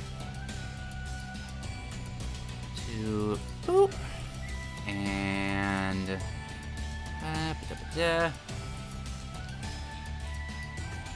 Alright, next one is from Chuckles Shmuckles. One of my favorite comments to get because he has a profile picture of Knuckles. It's just very, very funny. As an idea for a Smash moveset for Jumpman. We all know the story, right? Miyamoto had an idea for a Popeye tie-in game, but unfortunately Nintendo lost the license. So thinking fast, he made his original character Do Not Steal Jumpman the Carpenter. This expected flop of an attempt to jump onto the recent arcade craze ended up being not only one of the most important games of its time, but one of the most important pieces of media in history. After that, the Donkey Kong franchise grew and grew, getting a sequel in the year 1982 by the name Donkey Kong Jr. Our hero of the arcade was now showing a much darker side, revealing the truth behind why the titular ape would go on a rampage through the city. As it turns out, Mario had kidnapped the gorilla from its home island and trapping the creature in a cage. Thankfully, DK's son, DK Jr., had come to the rescue, braving birds and brains to save his father and put an end to this cruelty. But just a year later, the carpenter is at it again, but this time with a new job, taking up the role of a plumber. With his cowardly brother and with nothing better to do, they stay true to their roots and start abusing the closest wildlife they can find. They kept up this way of life for a whole 2 years until one day, be it through a strange pipe or any other number of magical means, they end up in the magical land of the Mushroom Kingdom, learning that the land's ruler, Princess Toadstool, has been kidnapped by the evil King Bowser and his army of monsters.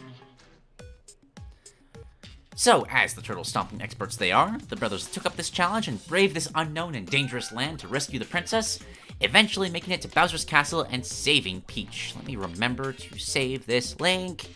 There we go. Boop. However, unlike every other attempt he's rescued a damsel or got humbled by the jungle, this was different. This adventure sparked a new good inside the once wicked man, and thus gone were the days of the cruel animal abuser who had taken nature for granted, but a changed man who has devoted himself to helping others and kindness. Anyway, none of that is relevant to the moveset, so, Design philosophy. Jumpman's game plan is fairly simple, at least to explain. He's a stage control focused character locking out huge portions of the map and telling the opponent to get through, embodying that arcade bullshit. But at the cost of pretty weak normals and the ability to be hurt by many of his tricks. Now, the main thing I want to highlight here is his personality. You know how Banjo's animations are phenomenally faithful to his series and how he almost feels like a Hanna-Barbera character? In contrast, Jumpman is a homage to his era, and the "can you beat us" mentality, along with his animations being a love letter to Popeye the Sailor Man. All of his physical attacks have absurd windups, with him really giving his all into each blow despite the mediocre results. His limbs should stretch. His reactions to attacks should be cartoonishly over-exaggerated, and of course, he should have a sailor mouth constantly egging his foes on and insulting them. I would love this so much. Hopefully, just like the cartoons he's pulling from it, they would let Jumpman's voice actor, ideally Tom Kenny, just ad-lib and make up any rude comments that come to mind for the whole roster. Attributes. Strengths. Great stage control, plenty of kill options, phenomenal advantage state. But weaknesses can take self-damage from his stage control options, his kill moves are situational at best and require setup, and a terrible setup. His jab is Jabrilla Rampage. Jumpman performs several spinning punches. Just like Steve, you can hold the attack before, then hold in a direction to move in said direction. Nice. Side tilt is a simple wind-up punch like Sonic's forward smash. Up tilt is a cartridge crusher. Comes an upward headbutt, much like Mario. Down tilt is a slower but longer version of Mario's down tilt due to his cartoon physics. Dash attack is the superstar spin, a cartwheel that hits for multi-hitting damage and drags foes along. And then smash attacks all use his whip from Donkey Kong Jr. These attacks are very slow, some of the slowest in the game, but they have powerful sweet spots at the tip of the whip. Side smash is, I love these little names, is letter whip. Basically silence, it works well. Up smash is the same, scaffolding smash. And his down smash is watch your step. Thankfully, Simon adds some pretty easy inspirations to create a whip-based character there. Neutral air is the 64-bit barrage. bringing back Mario's old down special, the Mario Tornado. This, however, is a single hit attack. So it's more of a, oh, what's Incineroar's intro special called? Is that Darkest Lariat? Or is that what the side special is? I think it's Darkest Lariat. Which works, it's cool. Forward air is whack. He pulls out a mallet and swings it forward. Boasts an impressive spike on the sweet spot, much like Mario's fair. His back air is rival roundhouse. Mimics his future console rival and performs roundhouse behind. That's kind of hilarious. Trying to get the jump on Sonic before Sonic exists. Make it so he can like make the claim, being like, oh no, look at Sonic, he just copied that from me. How derivative. Up air is cut the cape. I love these names. Oh, they're so good. Just a basic scissor cap upwards. I like that. Down air is the Koopa Crusher. Performs a flurry of kicks downward. While weaker than Snakes, this move does come out with a unique priority. If any of the kicks land on a foe, it will do barely any knockback, only lightly popping them up. However, Jumpman will do what he's meant to do and jump off the foe's head before following up with the next kick, letting him bring foes to higher elevations for positioning or ladder combos. Interesting, so you it's Snake's down air, but you're literally walking up your opponents like they're stairs. That's kinda awesome. I love that mental image. Alright, grabs and throws. Puts the opponent on a leash and oh no. I don't know if you thought this one through, man. That's gonna get some screenshots. I'm not saying it's bad. I'm just saying that Twitter would have a field day with it. This is a tether ground and functions as a Zair while airborne. Alright, so for the throws, just imagine Mario's throws, but instead of grabbing the foe, he has them on the chain. The only exception is down throw, where Jumpman shoves the foe into an orbital barrel, that then plugs his ears with his fingers before the barrel bursts into flame. Special moves. The first is the Fireball.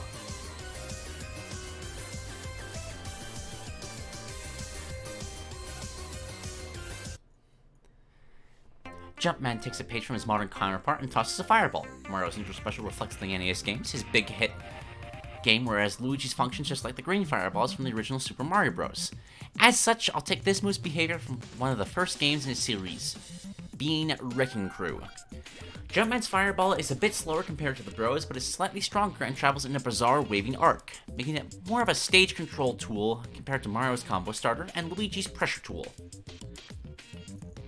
Side special is Pipe Pals. Jumpman pulls out a wrench before disappearing into a smoke cloud. After a bit less than a second, the cloud dissipates, revealing a newly built pipe. The pipe does nothing at first, however, after about 2 seconds, give or take, an enemy appears from the pipe to damage foes. There are a couple of possible summons, each with their own behaviors, so I'll quickly go over all the possible cameos the Carpenter can call. The Sidestepper walks forward and off the stage, similar to your average platformer enemy. However, if an opponent does enough damage to the Sidestepper, it will fall over, and at this point, any player can pick it up as an item thing like this. Oh, so it's like the Mario Bros. Stage. Alright. Just not as absurdly powerful. We get a Gotcha Wrench. Simply walks forward, but after traveling a certain distance, a door will appear in the background for it to enter. And then soon another door will appear at a random route on the stage. So it's basically the same thing, but it teleports around.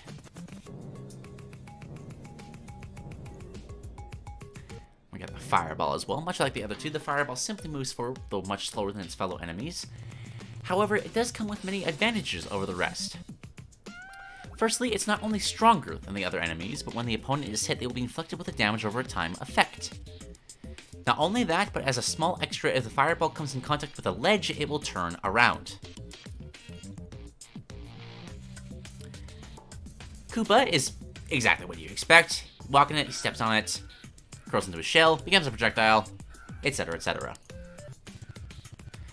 This move has a ton of versatility, but with a couple of costs. First of all, Jumpman can be damaged by his own summons. Nice, I like that. And second, Jumpman can only have 2 enemies on stage at a time, and once an enemy is KO'd, after about another second, another enemy will exit the pipe to take its place. And finally, the pipe itself can take damage, and once dealt, say, 30%, it will be destroyed, locking the move out for 10 seconds. Alright, nice. Up special is Ladder Leap. For his up special, Jumpman pulls a ladder out of his overalls, don't ask, before setting it up in the background. This move has different behavior depending on if he's either on the ground or in the air. If in the sky, once the ladder is placed, he quickly climbs up it before leaping off a below average recovery. However, if grounded, Jumpman places the ladder in the background and leaves it there. The ladder acts identical to the ladders on various Smash stages, but with a bit more functionality.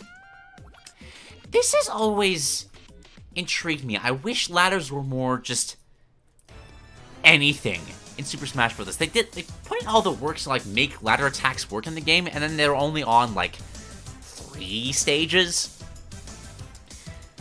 This would be a nice way of actually making that mechanic have a purpose, which is neat. They are flammable. If they get hit by a fireball, they will burst into flames. And then enemies can use the ladder as well. So if you have like a Koopa or this thing's called Sidesteppers, they will climb the ladder as well. Okay, nice. That gets really devastating with like a ladder set on the stage, like a fireball moving back and forward. That's actually some insane stage control, actually. I like that. If Jumpman performs his up special again while a ladder is out, it will despawn, so Jumpman can either place another to either recover or reposition. Down special is Wrecking Bomb. He places a bomb down on the stage before igniting his finger to light the fuse, which slowly fizzles out. After 3 seconds, the bomb violently explodes with a radiance comparable to Sephiroth's fully charged. Oh my gosh. That is a very large explosion. However, if Jumpman or any of his summons are caught in the explosion, they'll take damage, or in the case of his enemies, be instantly KO'd. And Final Smash, it is all right.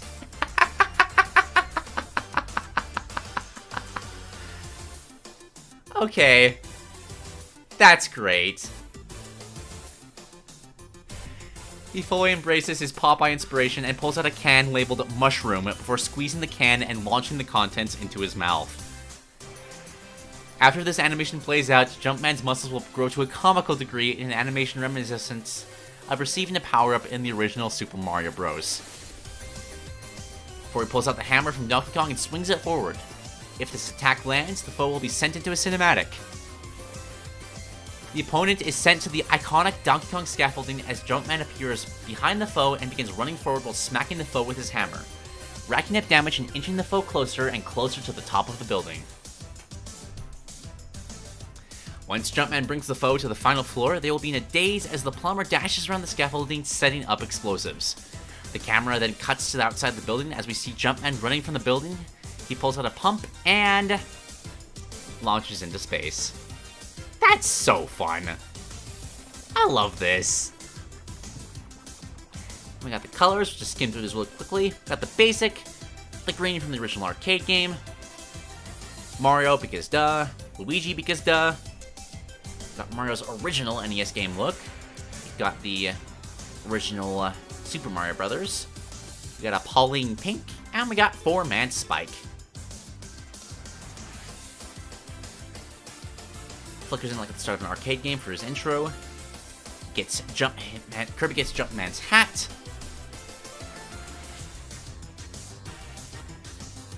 And for his taunts, he has a more self-centered version of Mario's thumbs up. Points to the air than himself before referencing his official art, as well as a more self-centered reflection. I'm on top. Side taunt is wanna go. Nice. And his down taunt is the game over taunt. We got Pauline in the first victory. Got the flagpole for the second. And for the third, Jumpman simply looks at the camera and sings a parody of the Popeye theme song.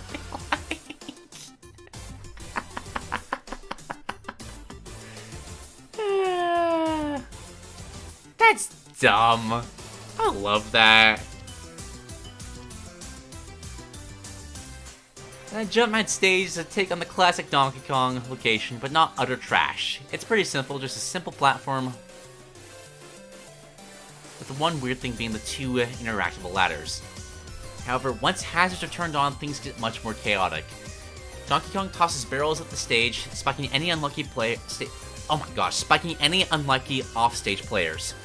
Oil barrels erupt with flames, launching foes away with powerful knockback, and after a while, a hammer sprite will appear in the center of the stage, and if any foe picks it up like an item, they get access to the Smash Bros. Hammer item.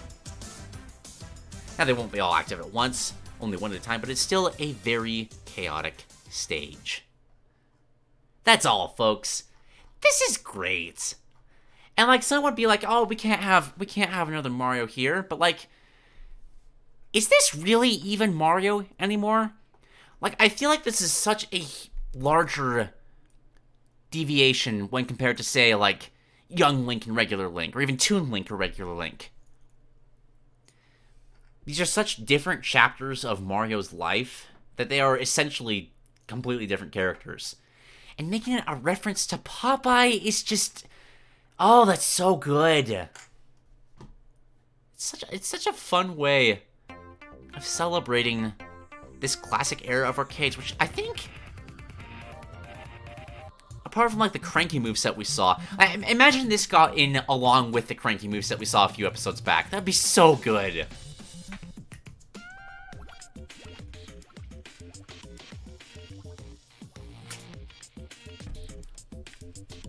I do have a few concerns about the grab. I feel like you swap that out for most of the characters in the Smash's cast, and you quickly realize how much of a problem that is.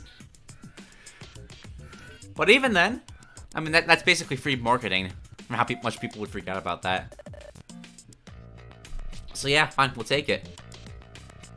I think this is a very fun moveset. It's an interesting take on kind of mirroring Mario, but also at the same time, he's Mario, but he's also a Mario enemy, which is just really interesting. Like, he's got a lot of the same themes, but he's all about stage control. He's literally at Mario's dark side, and that's kind of amazing.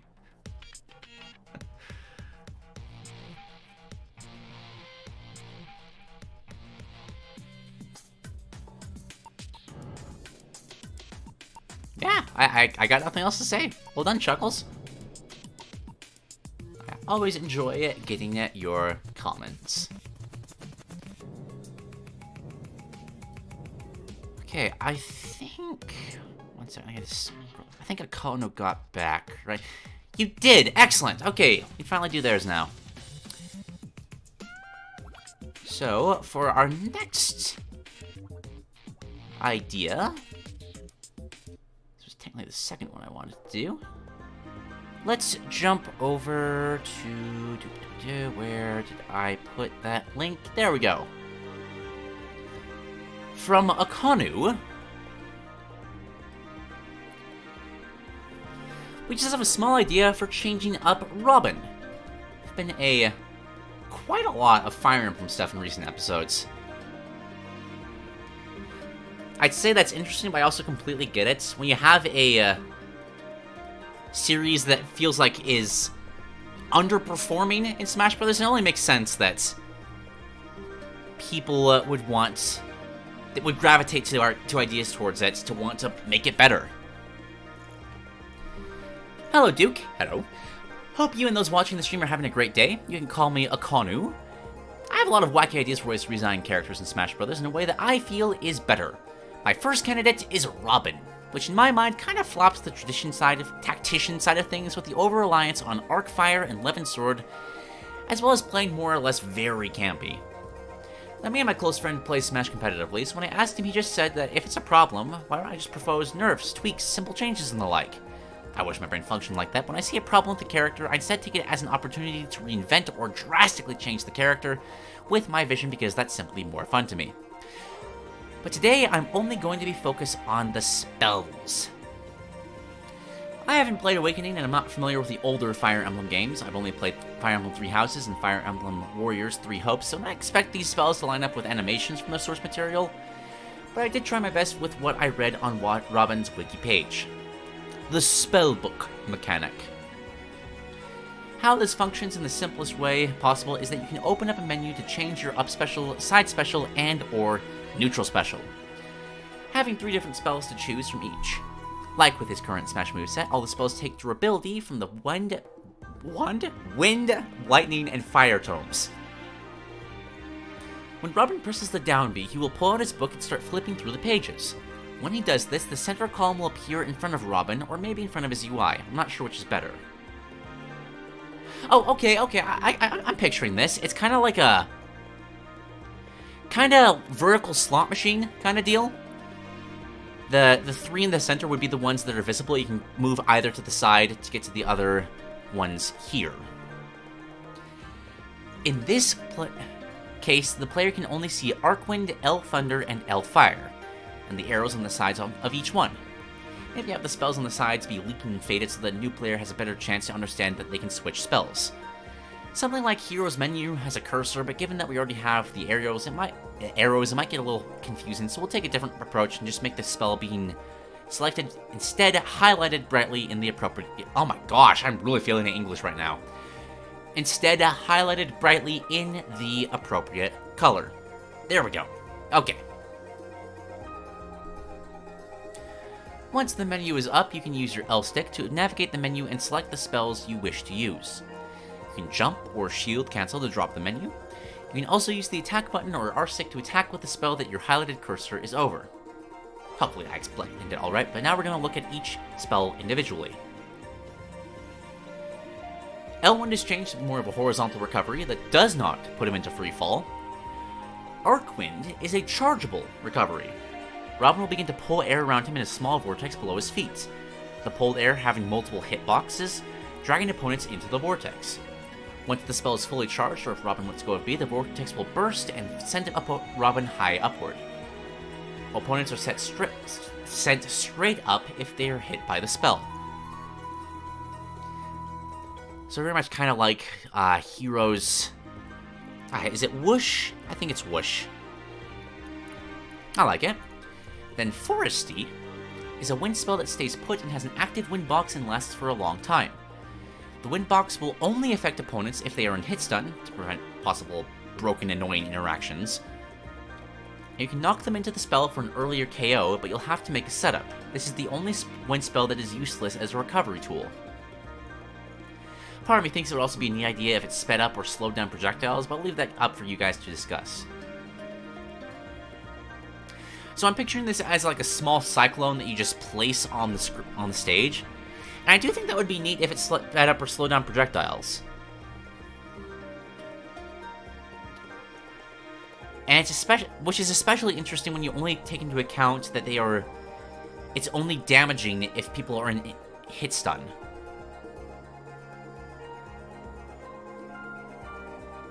So on one hand, it's not something you have to worry about at all until you get hit, at which point it's extremely terrifying. I like this.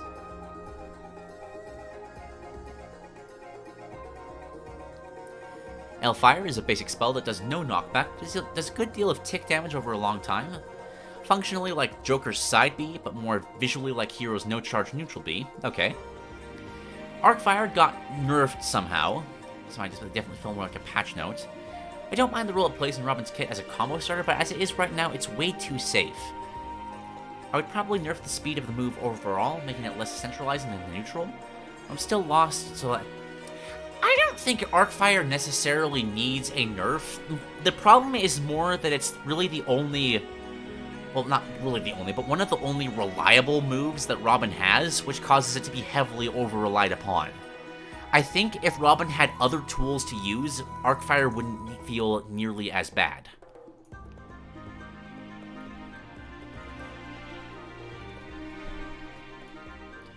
So I don't necessarily think that's necessary, but like, I also don't play Robin competitively in any form, so I'm not also the best judge of this. And we've got Bolgnone, one of my favorite Fire Emblem spells, a fire pillar that is around twice as tall as current Arcfire. It spawns directly in front of Robin and is high priority, meaning that it can withstand weaker to average projectiles and will act as a wall. It has high end lag, but it can still act for a brief moment of time before the Bolgnone ends. It sends too far to combo and doesn't kill until around very high percentages. That's a very good get-off-me tool, I like it. Then Thunder, nerf and knockback, but the startup is better. What I'm doing is basically making this functionally slightly stronger, no-charge Thunder spell, and throwing a bone and giving it a larger hitbox. Just realized I did not share this. I'm seeing people pop in. Wait, did I? No, yes, I did! I'm second-guessing myself, good grief. I'm just so used to forgetting at this point. Boy. Arc Thunder, keep it how it is now, except have the connected hitbox activate upon hitting the stage / walls. Kind of weird that it just disappears whenever it hits the stage itself. That is weird, I don't like that. And then Thoron, increase the totem power consumption. And maybe, if need be, increase the startup because now you have this whenever you want, instead of having to wait and charge the Thunder Tome. I would say still make it have to be charged, but it's just Thoron now. So, like, imagine that Sephiroth only had Giga Flare, and he had to charge up to that point. But you, like, cancel it at any time. So, like, I guess Byleth's fully charged neutral special would be a better comparison. Like, if you now have something that ridiculously powerful, it just has to have a strong charge-up period.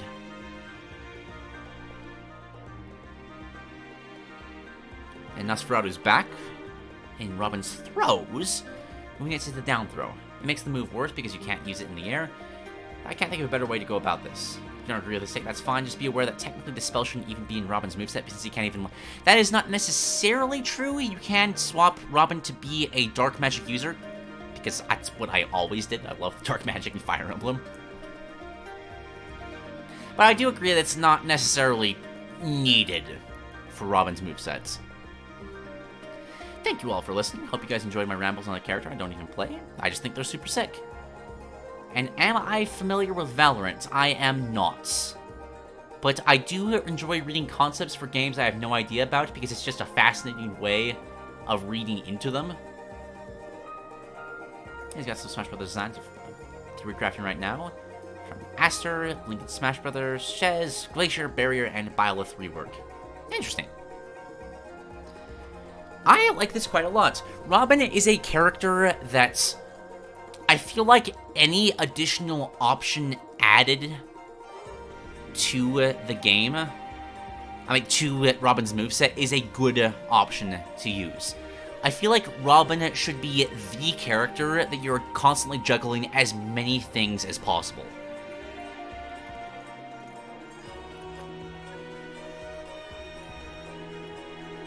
And this is a great way of doing that. Like going from, it's not exactly going from 4 spells to 9, because you're losing Nosferatu and you're losing Thunder as well. But these provide significantly more options that actually give Robin counters to various situations that he just doesn't have right now. I especially love Foresty. Like, that just sounds like a fun move to set up. A little bit of a trap that is only a problem if you are knocked into it. That's just cool.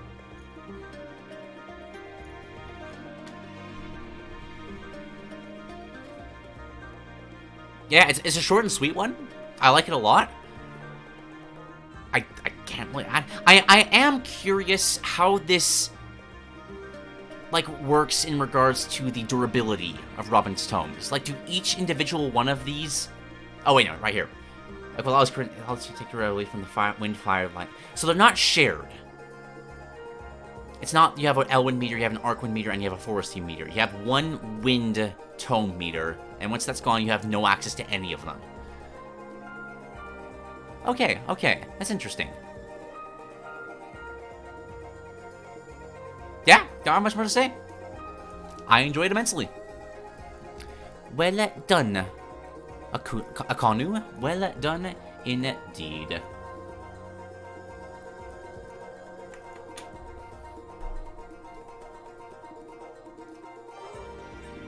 Alright.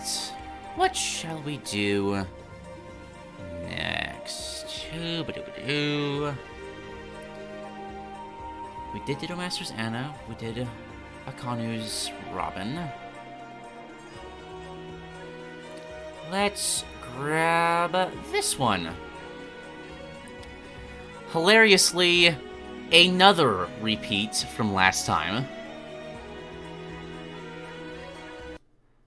Because again, it's just funny to see how people interpret the same character. Who would have guessed it? We have... Oh gosh, which one did I use? There's 5, right? Yeah, it's 5. Another Angry Birds. Why not? Last one was very much a glass cannon. Turn yourself into a projectile. Let's see how this one is different. When we have a look at the scope of Smash, we went from Mario and Kirby fighting on Sector Z, to having Captain Falcon, Solid Snake, and Sonic going up against Rayquaza, to Minecraft Steve battling with Sans Undertale. What I'm trying to say is every Smash game is trying to become a bigger crossover than the last, and I think for the next game, the most logical step, in my opinion, is to step in the world of mobile gaming. Now, there are plenty of iconic mobile game characters that could easily have a moveset, but why do I think they would be the best candidates? Well, for 2 reasons. 1, they are my most wanted fighters in Smash, and 2, I believe Angry Birds was a big factor why mobile gaming got so popular. I mean, it is the first mobile game to reach 1 billion downloads in the first 3 years, and in total, 4 billion. Okay, rambling aside, what is Angry Birds? Well, it's a puzzle game from 2009 where green pigs steal your eggs and you launch yourself at them like a slingshot, with a slingshot. Like I said, the game spawned a huge franchise that consists of around 40 games. 1 second, I completely forgot to share this, so let me do that right now.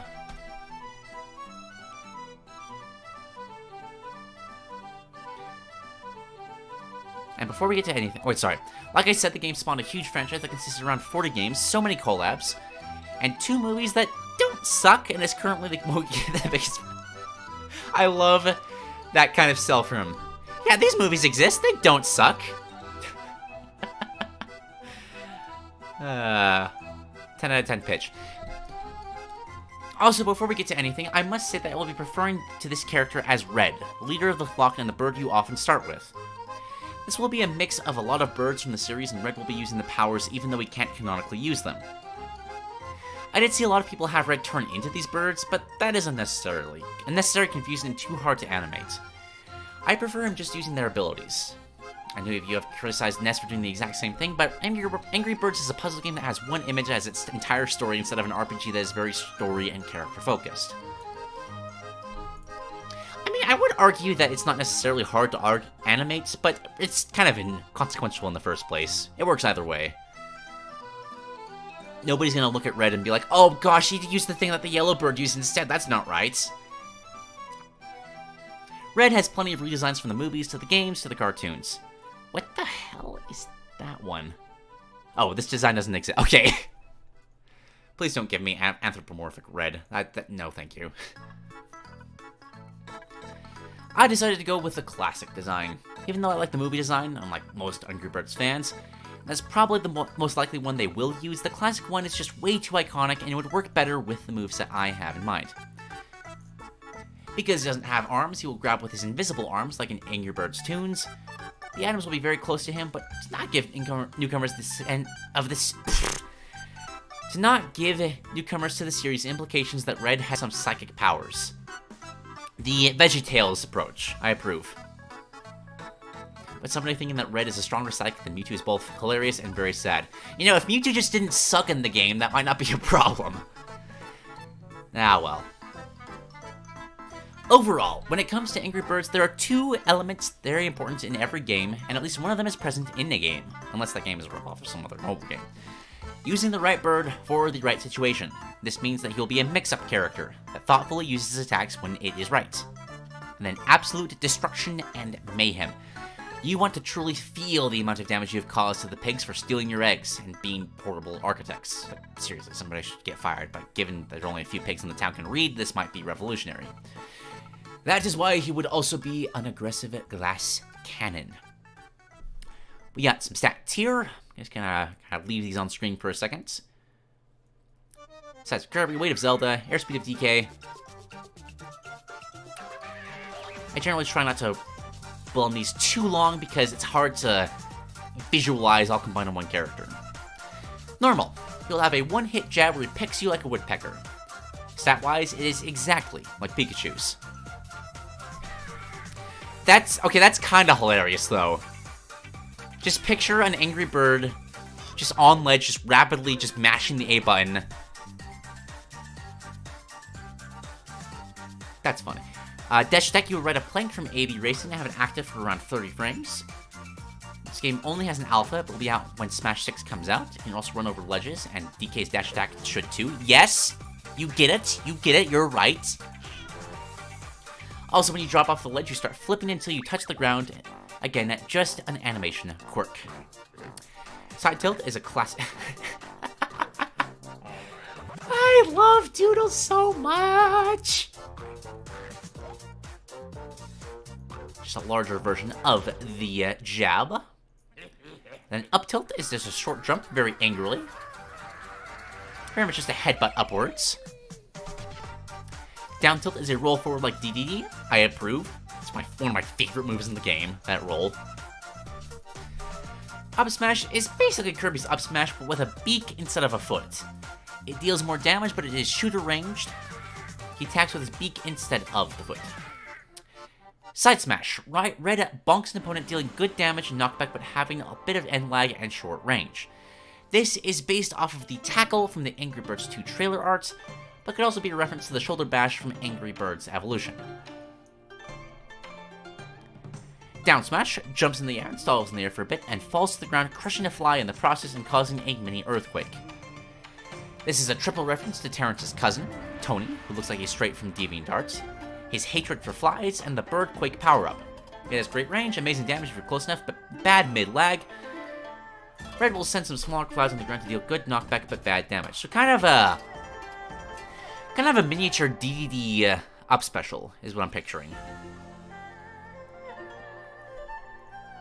Neutral special is an inflate. Does great damage, but has average knockback and can only hit on the first 4 frames.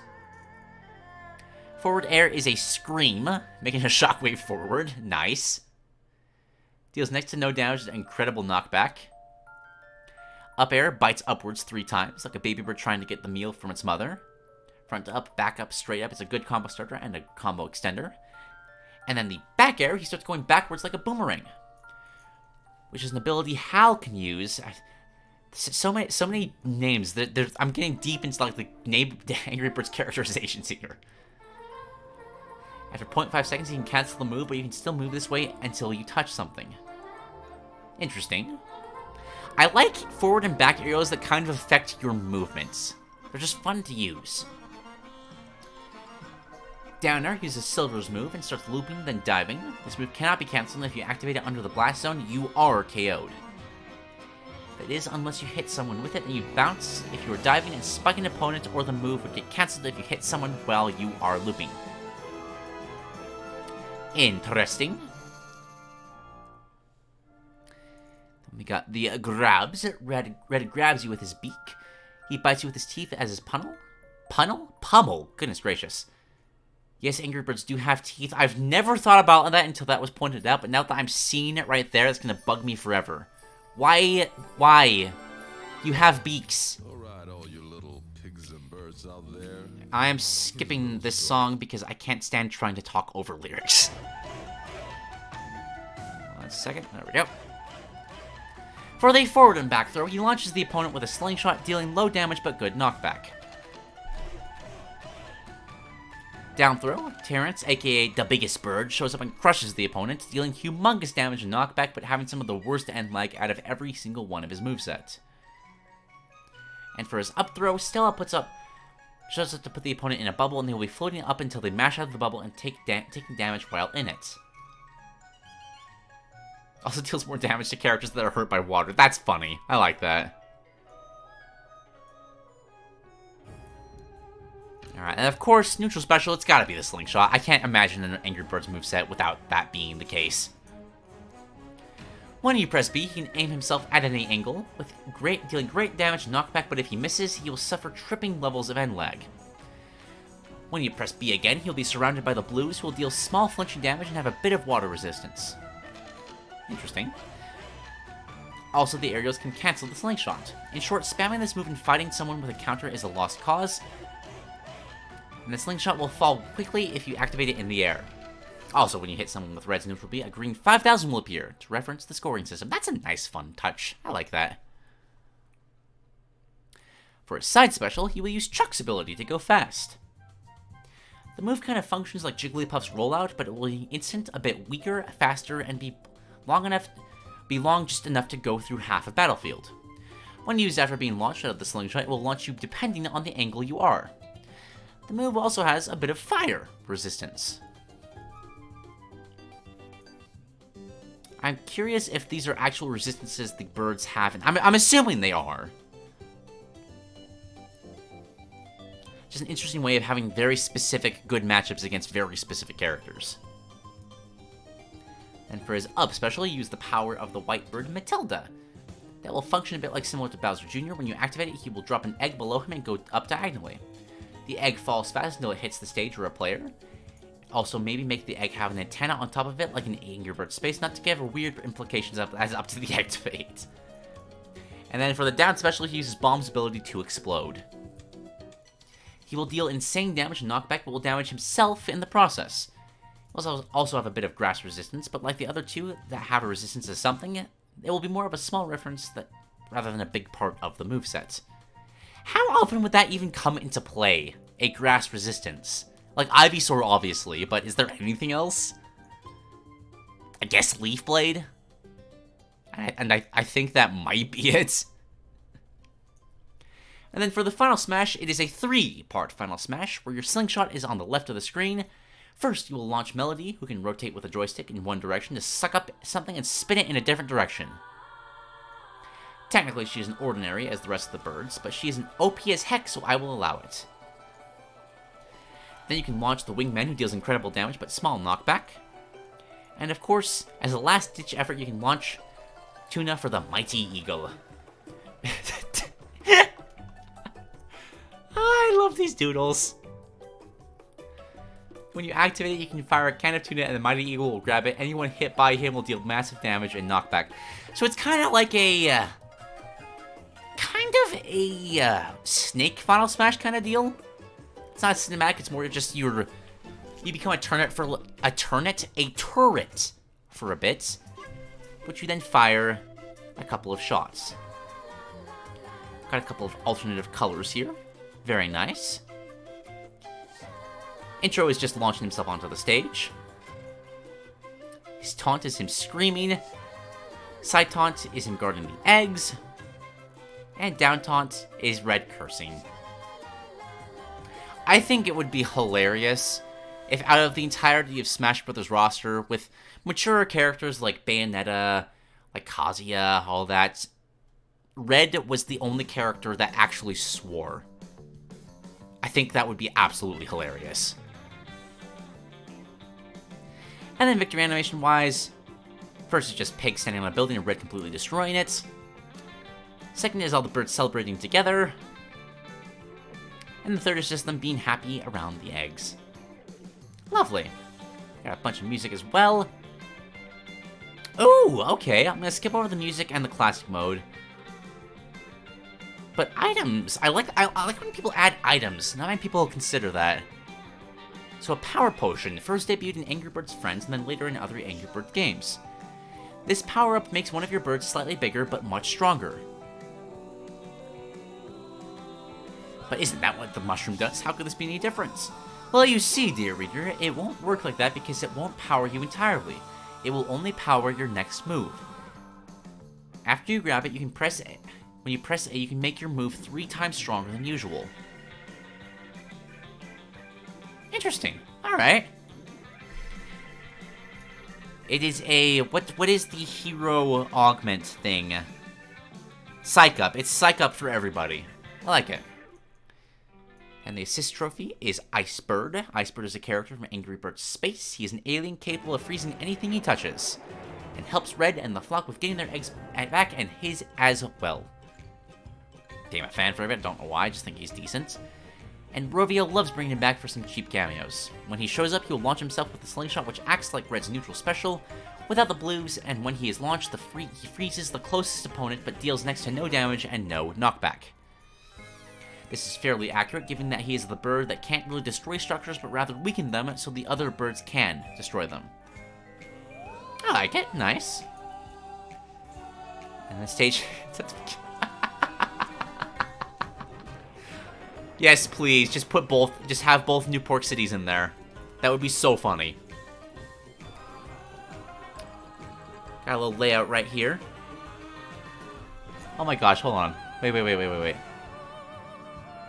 I love that Kirby. Look at that little Kirby. Oh, you guys can't even see the Kirby. One second. Yeah, there we go. Look at that. That's just funny. Zoom back out. There's one special gimmick of the stage, those being the pigs that are driving vehicles from the spin-off game Bad Piggies. I saw many people say the stage should just be like normal Angry Birds levels, but I disagree. The building would either be so small and basic that it wouldn't really feel like Angry Birds, and making it too big and complicated would be... Stop playing songs with lyrics to them. Goodness gracious. Okay. This has lyrics too!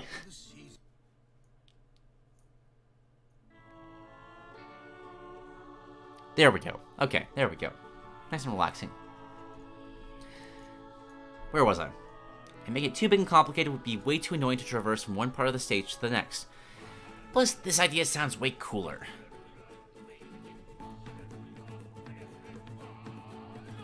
Alright. The different parts have different properties, and these parts are made into a vehicle. These parts are...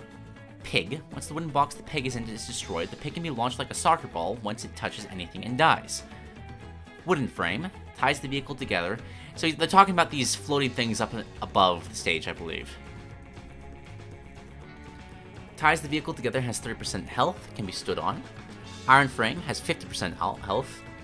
TNT explodes when attacked, of course. Wheel makes the car move, has 70% health.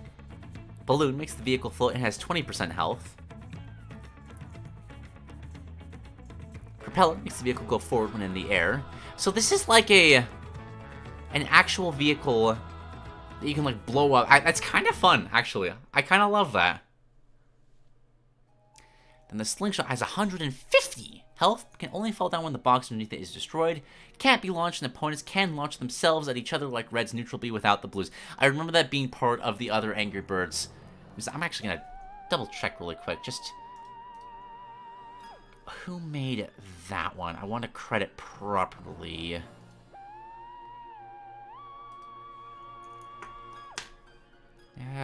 Give me 1 second, everybody.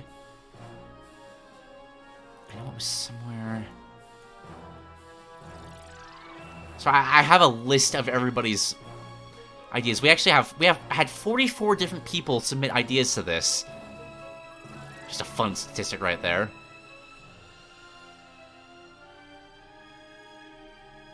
Where did I put it? Did I not write it down? Oh shoot.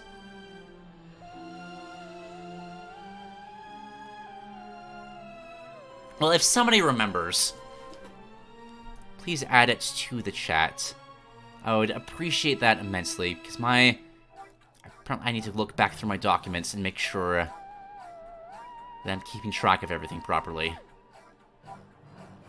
Oh no, there it is. It was BN. That's it. That was it. Okay. Thank you, Charja. Thank you. Oh no, not for this month. In total, like throughout these 6 episodes of Peasant's Perspective, we have featured 44 different people.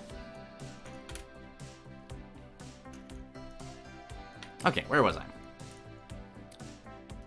Yeah, this sort of just using the slingshots to launch each other was part of Bien's idea as well. And it's just that's so good. I love the idea of a stage like that where you can turn everybody and anybody into a projectile. Alright, I can appear on several different backgrounds. Got some spirits. And that is all.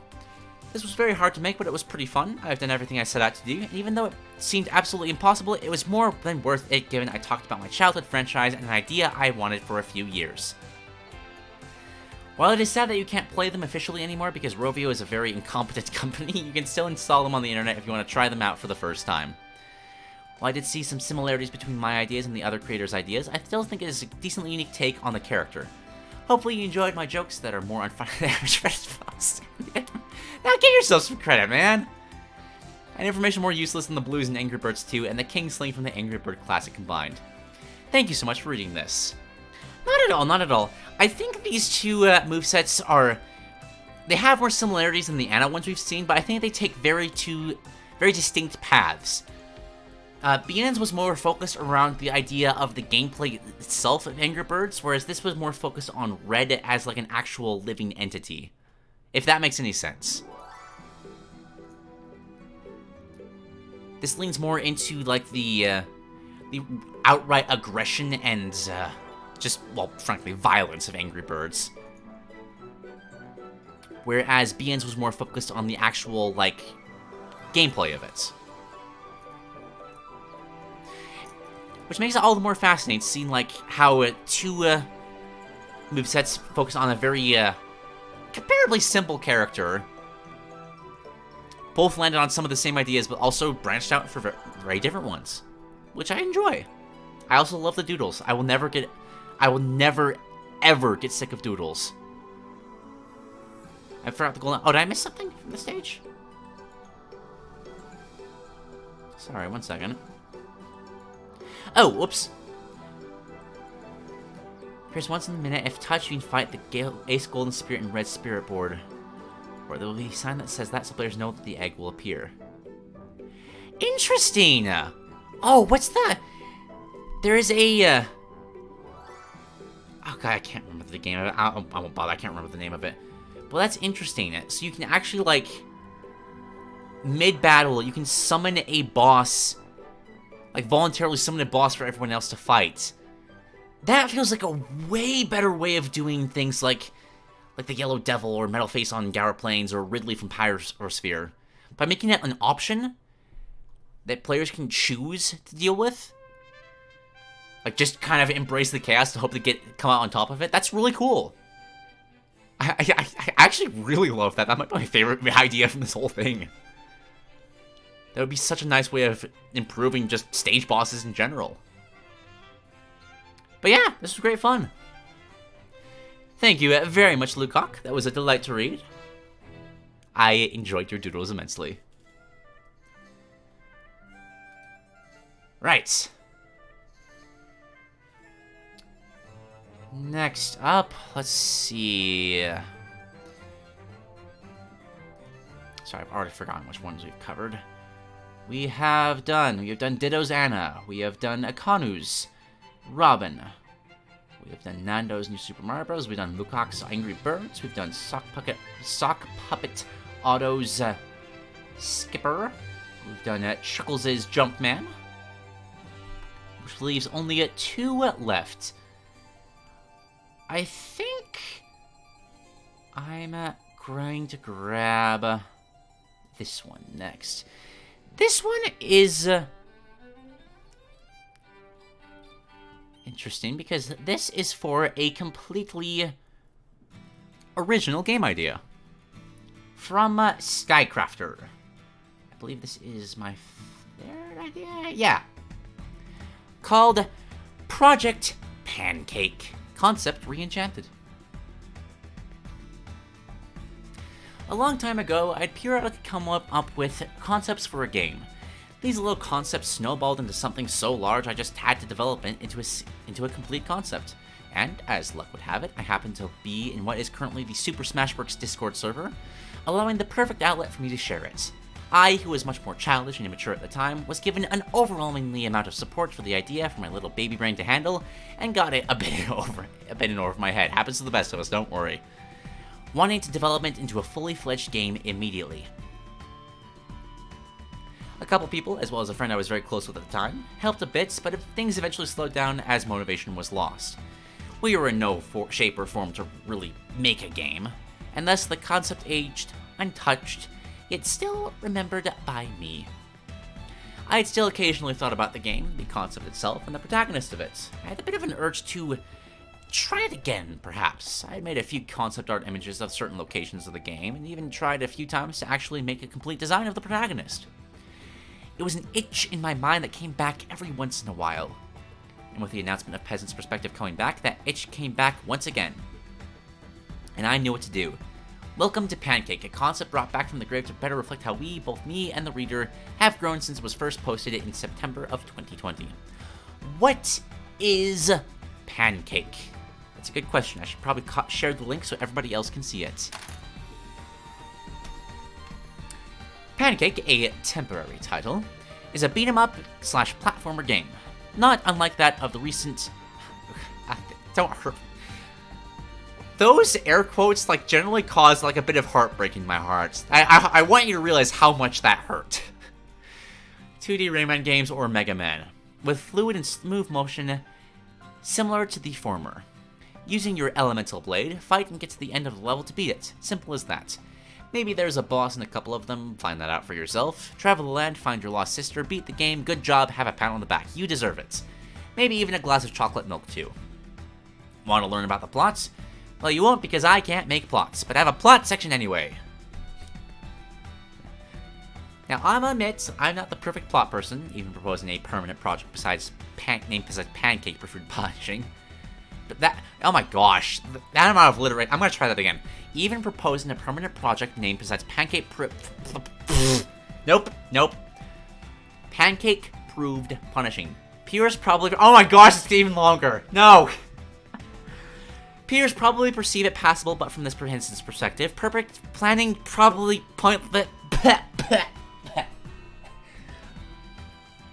Peers probably perceive it passable, but from this peasant's perspective, perfect planning is probably pointless. Perhaps you could pardon a partially made plot so I can provide a practical performance. Ugh! Maybe I could have done that at the start of the stream, but not after talking straight for 2.5 hours.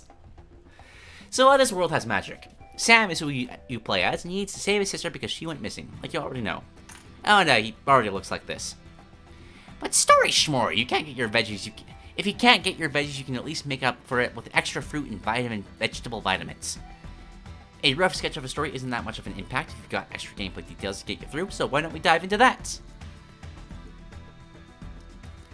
As stated previously, I'm like flinching at every P word now. This game is a platformer beat-em-up using a sword as your weapon of choice. Before you enter a world, there is a large world map. Each of the game's worlds are featured by themselves on the map, with you being able to move between each, and by proceeding, the screen zooms in, showcasing each of the levels in the selected world. You can go back to the world select to select a different one if you so please. For existing examples, think of how Super Mario Land 2 or Sonic Colors world map works. When you're ready to enter a level, proceed. Once in a level, the real gameplay starts. You have the typical movement, walking, crouching, jumping, as well as a run button and your standard special attack buttons. You can wall jump and wall slide too. Attacks can be aimed in the cardinal directions, defaulting to straight forward. You can pause the game at will as well, to open up the tome and stance menus to quickly swap between them. The end is, well, at the end of the level, and once it's reached, the level is complete. Wait, tomes and stances? Tomes and stances are gameplay affecting equipment that are selected through the aforementioned tome and stance menus. Tomes are magical books that enchant your blade when equipped in a similar fashion to friend abilities and Kirby Star allies, giving your attacks elemental buffs as well as allowing you to use a special move. They are found as you progress in the game, so you will have them all by the time you complete the story. Flame enchants your blade with fiery abilities, searing foes and terrain with your attacks and shooting a basic fireball as your special move. Flood enchants your blade with water abilities, shooting out droplet projectiles as you attack to extend range and conjuring a bubble that's shot out of the special attack. Volt Enchants your blade with electric abilities, making quick sparks when attacks collide with terrain for a quick, weak shockwave and a special attack where a thunderbolt is shot from the tip of the blade. Earth. Enchants your blade with rock abilities, increasing the raw attack strength a decent amount, and digging up rock from the ground to throw for your special attack. Wind. Enchants your blade with air abilities, giving a lower gravity and higher speed when attacking, and a quick gust of strong air for the special attack. Frost enchants your blade with icy abilities, freezing standard enemies when hit to function as a terrain for a moment, with a special attack where a spinning large snowflake is shot for multi-hit damage. Shimmer enchants your blade with light abilities, increasing the attack speed greatly and attack strength a little bit. This special attack is a powerful light speed dash.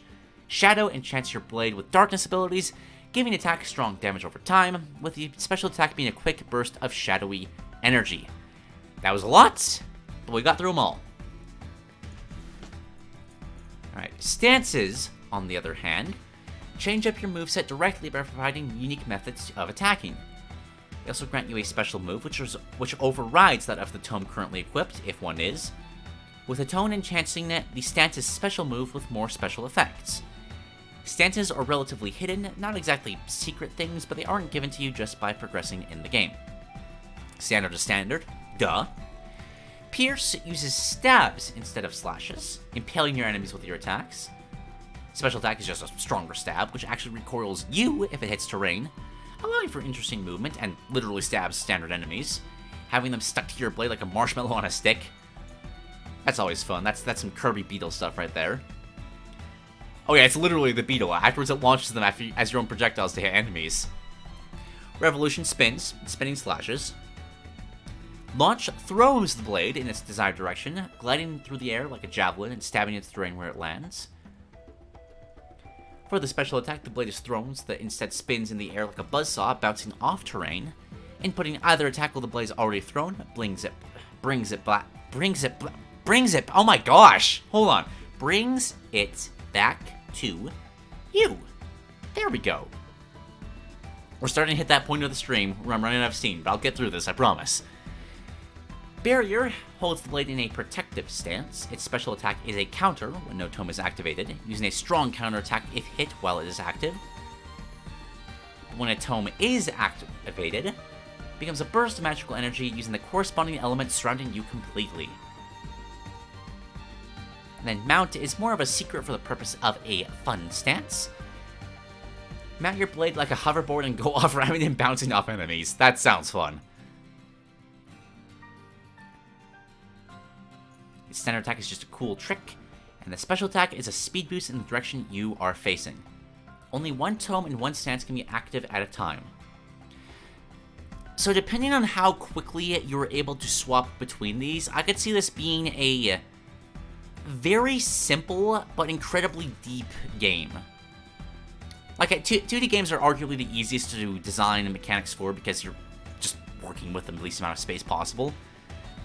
So you could totally get away with, like, rapidly swapping between 8 different elements and 6 different stances for, like, some sort of, like, crazy Devil May Cry combo system, which could be a lot of fun. The game is pseudo-open world, as in you can play any world in any order, with a couple of exceptions, but the individual levels in each world are in linear progression. Each world, with another exception, is themed after one of the elements of the 8 tomes and has 8 levels with a mid-boss and end-boss, with the world's corresponding tome gained at its mid-boss. As to be expected, the game is completed once all worlds have been cleared. These worlds being a grassy glove. Glove? What's a glove? It's a glove with pizzazz. It's a tutorial world, only has 3 levels and no bosses. The Burning Badlands is where you get the Flame Tome. The Aquatic Atoll is the home to the Flood. The Searching Summit is the Vault. The Quacking Quarry, home of the Secret Duck Tome.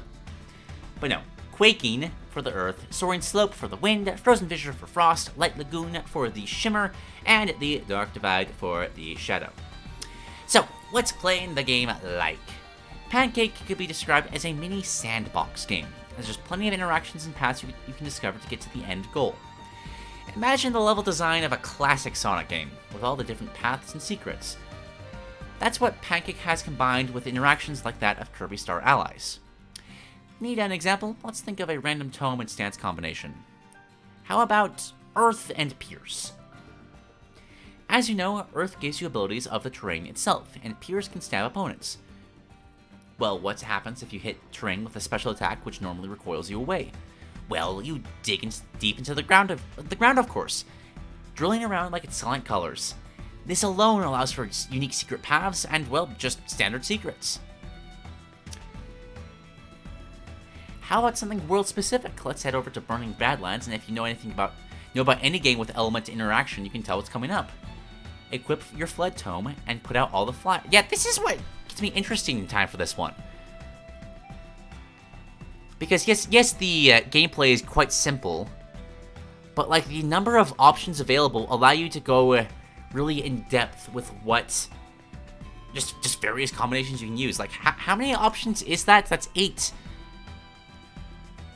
8 for each one of them for this. That's 48 combinations, I believe. All of which with their own unique just gimmicks. That could be sick. You can even go into individual levels. Imagine if there's a level in Frozen Fissure with a big frozen lake. You could probably crack it with Earth plus Pierce, but you could also do something better. Why not melt it with flames? Swim around in this vast area and cover what's underneath. This is like an extension of what I love about the combo abilities from Kirby 64, which I really appreciate. Kirby 64 didn't really do that much with it, because it was usually just, oh, look at what color this environmental hazard is and bring the elements that correspond with it. But if they actually, like, dug deeper with that, you get some crazy stuff, and this appears to be doing that. I like it. See the interactions you could have? The replay value of Pancake would be pretty big. There's always a new place to find, and maybe there could be more than just locations within the levels. Let's finish things up. Pancake is a pseudo-open-world mini-sandbox platformer x beat-em-up game with fluid movement to traverse through the stages, with collectibles that grant abilities that allow you to have plenty of interactions within this game. Though the story isn't all that figured out yet, I hope the gameplay is enough to get you interested. See you later! Special thanks to you for reading this, obviously, Becklespeck, Pier, Mystic Tortoise, and probably others for being part of the original concept back in the day, Chow for being part of the old concept making as well as the designs for a few enemies. Look at these adorable little things. I love them. And me for inspiring me to make so many concepts. Thank you. What I look for in like actual game ideas being posted is if by the end of the game I want to play it for really any reason. And this has definitely succeeded at that. I would love a chance to try to just experiment with this stuff. I want to see what happens when you get like flame plus barrier or shadow plus mounts. You like skate across shadows or something? I don't know, but that would be so fun to find out.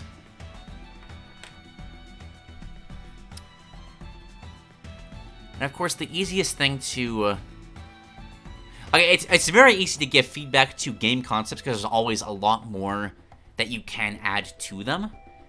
And I think currently the biggest thing missing in my head right now is one, I would love like just like a UI setup for how you can swap tomes and stances, because I feel like how fun this game would be relies on how quickly you can swap between them.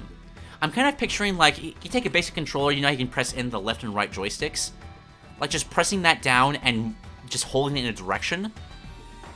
That would allow you to really quickly just change things on the fly, which could be extremely fun, a lot for really tight combat, where you can just immediately swap from flame to volt to earth in whatever way you want to. Another thing I kind of wish I just knew more about is I'd love just an example. I guess this would kind of come up with like story, but what the bosses are like. Like maybe I would recommend, like, trying to think of just, like, how one boss battle would work. I'm kind of getting, like, Mega Man vibes from this. Like, trying to make a... Okay, what does the fire mid-boss work with? And how does that tie into maybe countering other bosses in the future? That, to me, feels like what the next step of a concept like this should be. But yeah, for a groundwork of what you got right now, this is a fantastic groundwork. I would definitely play this if it came out and was built off of. Well done. And don't be too worried about story stuff. Like, story stuff can, like, inspire gameplay things down the line, but more often than not, it's the other way around. And especially for a game like this, it's not really necessary, and there's no rush to figure it out. Like, you can easily make the entire game, decide the story at the end, and it can still turn out perfectly fine. So don't worry about that too much. But yeah, that was fun. I'm glad I was finally able to get around it. Sorry it took so long to do that, Skycrafter. I know you've been submitting this for a while. But it is here, and it is great. Well done. Which leaves one more for us to cover today.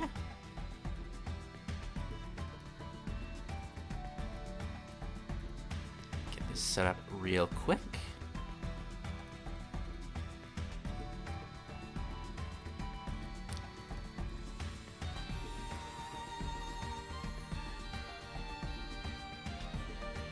This one, coming all the way from Chile, which I was extremely impressed by.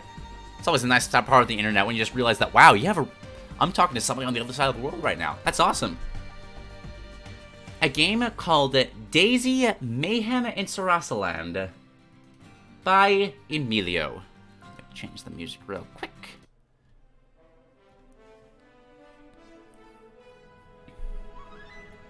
Good morning, afternoon, evening. It doesn't matter where you read this. The fact that you're reading it, the fact is that you are reading it, and I am tremendously grateful. This is my second attempt to sell my idea within Peasant's perspective, which I am tremendously grateful to me, thank you, for opening this space to throw up all kinds of crazy ideas for just something that unites us here. Game design and innovative ideas. I need some water. My words are slurring a lot. 1 second.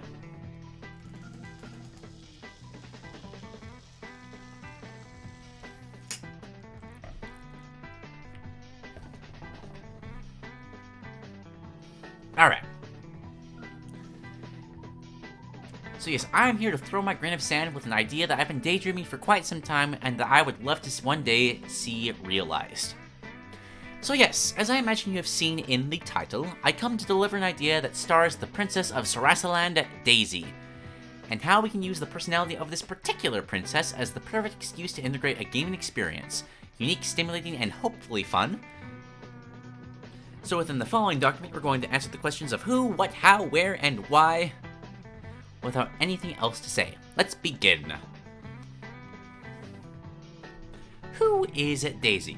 How to answer this question? Well, according to Wikipedia, the most reliable source of information, obviously, it is described as Daisy is the heiress to the throne, no, the heiress of the, I know words, I promise, to the throne of Sarasaland, although she also keeps Peach company in the Mushroom Kingdom. She is shown to be fond of sports and is very competitive. In addition, she has a rather rude and daring character. Her name, clothing, emblems, and her special abilities are often based on flowers. Princess Daisy is rude and daring. She is a tomboy, and above all, she is competitive, energetic, and that when the situation requires it, she shows genuine concern for her friends. These qualities make for an incredible candidate to be one of the main characters, even becoming protagonist materials, which makes her position much funnier in hindsight. Daisy isn't a major character in the Mario lore. It's the harsh reality that the only reason Daisy was invented was as a replacement for Peach, and then she was brought back to be another female option in the Mario Sports spin-offs. Plumber, which does not mean she is unnecessary, in fact quite the opposite. Daisy is incredibly necessary.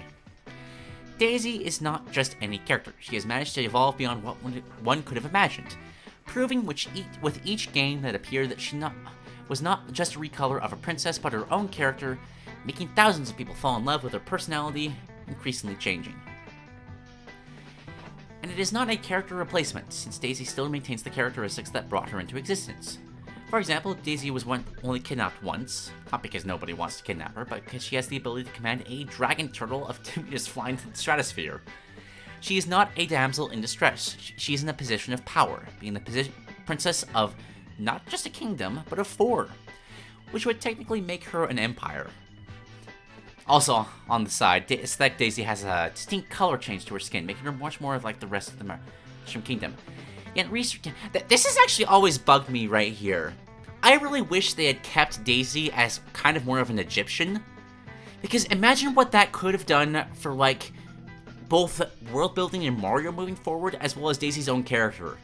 Like, random example, imagine how easy it would be to make a Daisy moveset where you could actually kind of pull off of like this Rastaland experience, like influences from it.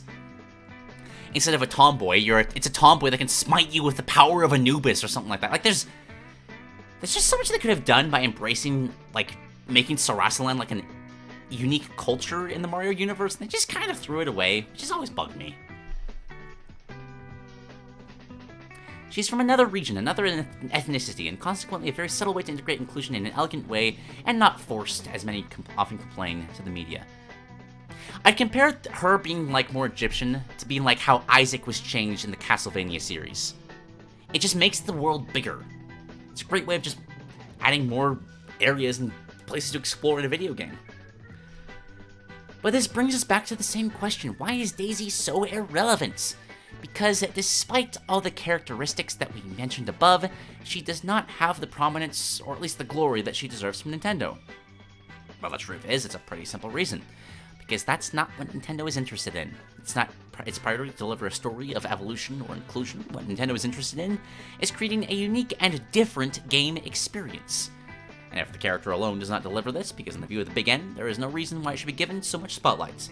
And that is what we try to change here. Knowing the above, then, what should be the solution? Well, simple. If Mario represents the platformer in his base form, Yoshi represents a simplification of the platformer, and Wario represents platformer, exploration, minigame, farts? Well, Daisy will represent another way of playing, another way of interacting with your environment, another way of exploring this new world with so many novelties. Well then, how can we link a game form to a character? Because believe it or not, this has a lot to do precisely with their personality. So let's go with examples. Mario is the most vanilla character there can be. Consequently, his way of moving on platforms is just the basics and the average of all physics of his games. Luigi, in contrast, was always more rare and shy, hence he has a very rare movement in the platformers. This was translated, I think. Correct? I know you're from Chile. Actually, I remember skimming through this. One second. Yeah, this was originally Spanish. I've got a few coworkers that speak mainly Spanish, and I just realized that, like, he'll pull out his phone and, like, translate a text-to-speech just to communicate quickly, and it reads like that. No character out there, 56 in the game. Luigi, in contrast, was always more rare and shy, hence he has a rare movement in the platformers, and in his own series that is in the Haunted Mansion. I appreciate going to the efforts to do that, by the way. Makes me feel like my community is growing, which is just a nice feeling. Yoshi is a cute character aimed at a more childish audience, hence his games have a more simplified platformer. In contrast, Wario is grotesque, weird, bulky, which is why he not only has a series under his name, but both series they have characteristic and irreverent humor. Applying this logic, we arrive at Daisy, a character we describe as competitive, energetic, she wants to win, and she will do it with the best of spirits. That is what we must focus on in gameplay, that we can highlight these characteristics, and this is where we already start brainstorming. As my answer to this question was an open world game with a strong emphasis on momentum for exploration.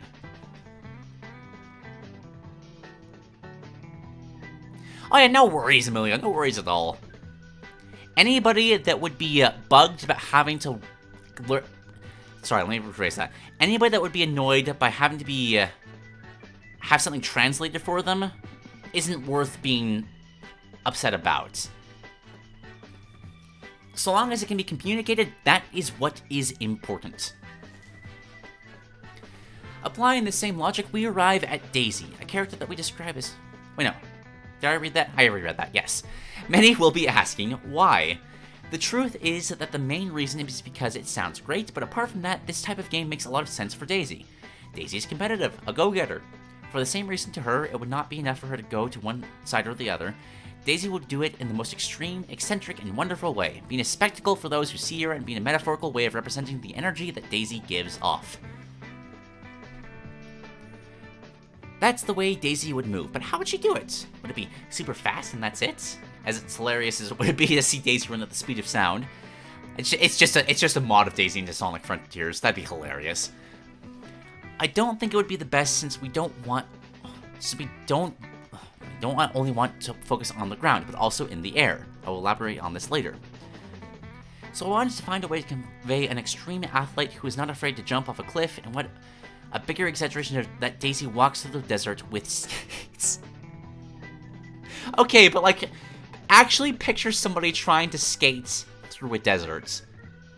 It is ridiculous. I know. Why? In the first place, Daisy has a special connection with skates over other means of transportation for quite some time.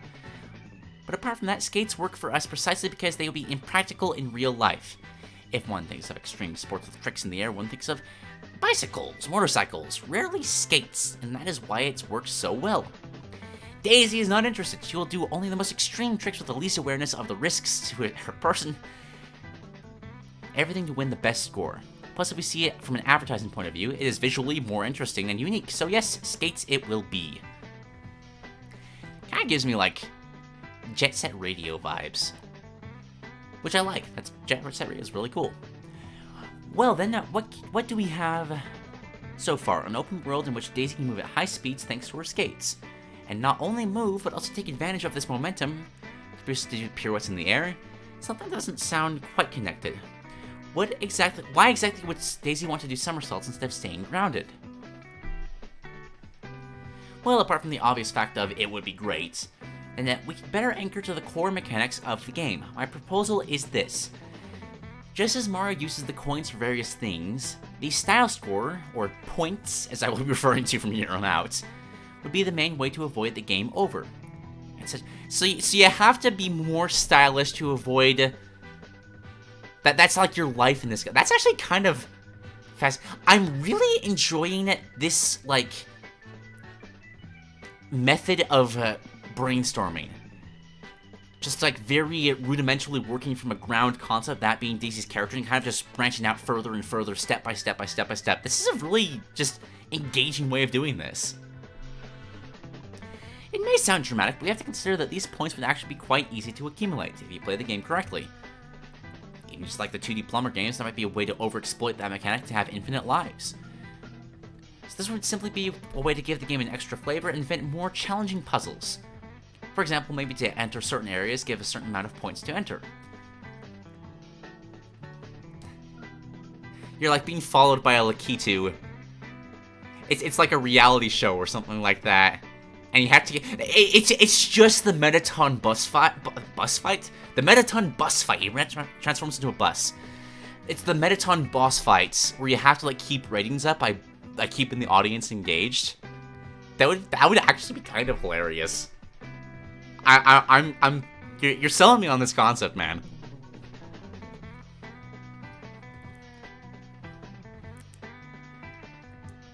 You should worry if you don't have enough to continue playing that your game doesn't finish.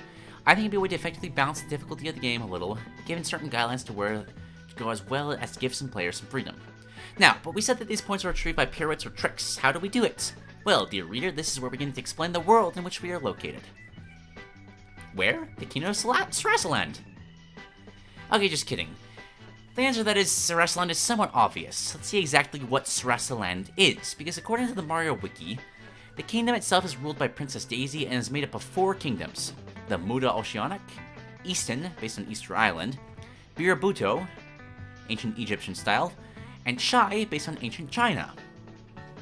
The name of the kingdom is based on Sarasa, a type of fabric from India. As I hope is clear, Sarasaland is not simply an escapist paradise, but is clearly inspired by specific regions of real life. Apart from this, Sarasaland seems to be somewhat more hidden, have a somewhat more hidden theme in common. The bright sun is... Oh my gosh. I need more water. Definitely more water. Sarasaland seems to have a somewhat more hidden theme in common. The bright sun that is everywhere in the kingdom seems to be present.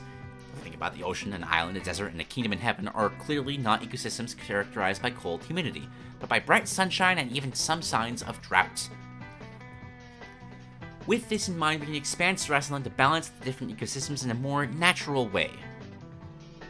For example, this map made by Yuki Goomba is a good example of what the new Sarasaland could look like.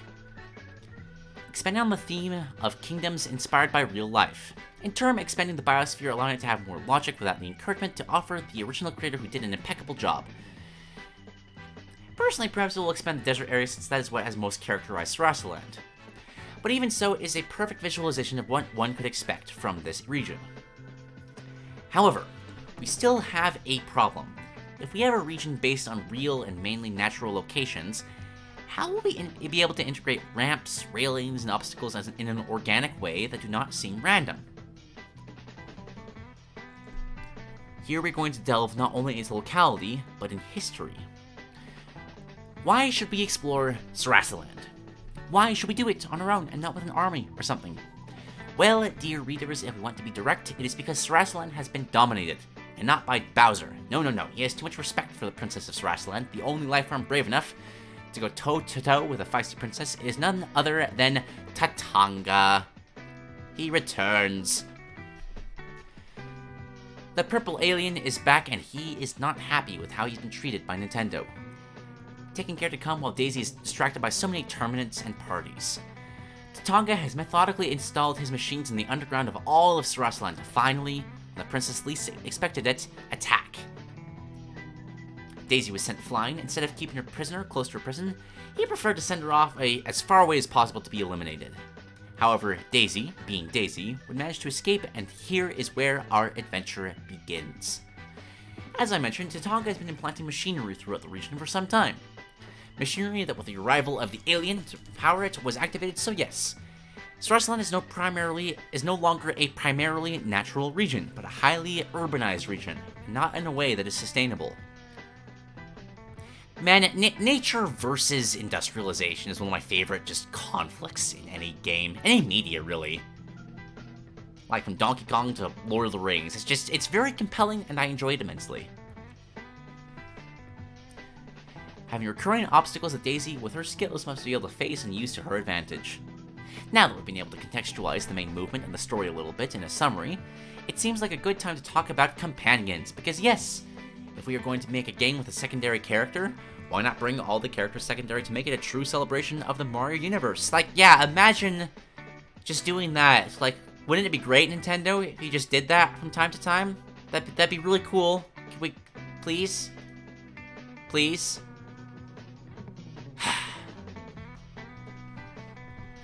This list can obviously change depending on who you think has to be here. These are just some ideas of how these characters could be implemented.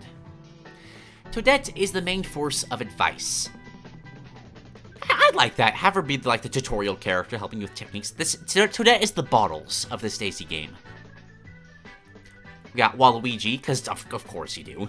The walking meme has finally made an appearance, and personally, I wanted this game to continue with a trend that Waluigi is hated by the universe, being a kind of co-antagonist, but that his only motivation is that he wants to be part of the adventure, somehow breaking the fourth wall he wanted to. That's just targeted toward what I want Waluigi to become. You're speaking to me here. Rosalina, yes, Daisy's replacement. Leaving aside the controversial Rosalina could serve as an actor in the main story, taking into account that Tonga is an alien that Rosalina... Ooh! That's a fun link right there. I never would have thought of that. Yeah, they probably wouldn't know each other. And Rosalina is the mother of the cosmos. She does not interact directly, but would help with wisdom to know what to do and where to go to advance the story. For example, marking where Tonga's bosses or main weaknesses are. She is the Impa of this Daisy adventure. We got Pauline here, being a kind of NPC delivering side quests and rewards. I would love that as kind of just a traveling musician kind of deal for her. That'd be a great way of drenching out her character. We got Prince Pit. Sure! Why not? This prince is much more than he appears. Not only could he be useful since his cloud being pillow thing could work as transportation, but also in the story he could help clear hordes of enemies with his sword. So more of a combat companion here. And we got Vivian. She could work as a kind of spy for Tatanga, managing to infiltrate to steal information or objects necessary to progress the story, or she could own a store of some cosmetic or another. And we can have the Kings of Sarasaland. Each of the Super Mario Land bosses can make a triumphant return, with obviously updated attacks to make battles more diverse. These rulers will be under the evil influence of Tatanga, and hence they attack Daisy. And of course, you could get really creative. You'd add all kinds of characters. Like, yeah, again, like, wouldn't it be just so great, Nintendo? Like, everybody would love this. It'd be just great. Just do it, please. But lastly, we have Princess Peach. Peach is an interesting case. She's supposed to be Daisy's best friend, but we only see them interact in spin-offs. She didn't even invite her to... I have never thought about this before, but what the hell, Peach? What's wrong with you? She didn't even invite her to her birthday! What the heck? Even in Mario Strikers, she didn't look sad that Daisy hadn't been in the base game, so no, Peach is weird with Daisy. Here we're given an answer to this. As well as we can internalize more in the character of Peach. Because nobody is perfect in this life, and Peach, it seems that nothing phases her, nothing moves her. And here we will do justice to that. We will go full fanfic Princess Peach, monarch of the Mushroom Kingdom, leader of the mushrooms, and adored by the toads, is in a very complex situation. For years, the relationship between the neighboring kingdoms has been favorable, leaving aside the kingdom of Bowser that constantly seems to kidnap her. But precisely, this will be the biggest trigger of all this problem. Are we getting, like, actual politics in here? That's kind of... I kind of love this. The Mushroom Kingdom attracts many problems. Too many. One day there will be a party, and the next the galaxy is almost destroyed. So the neighboring kingdoms have begun to distance themselves from it, except Sarasaland, which is not only a kingdom, it is an empire. It have various sub-kingdoms. And where the main monarch considers Peach as her best friend. But this brings a constant problem to Peach. It ensures that the kingdom of Sarasaland from one day to the next betrays her and attacks her. Daisy is highly competitive, and with the number of tournaments they have, it is not unreasonable to think that she could have reached some limits, as where the passive Princess Peach would begin to have a much more active role. If she could not trust any kingdom around her, then the only sensible thing to maintain peace in the Mushroom Kingdom would be to just expand. Seeing how Tatanga timely... This is turning into a Fire Emblem game, and I'm all for it.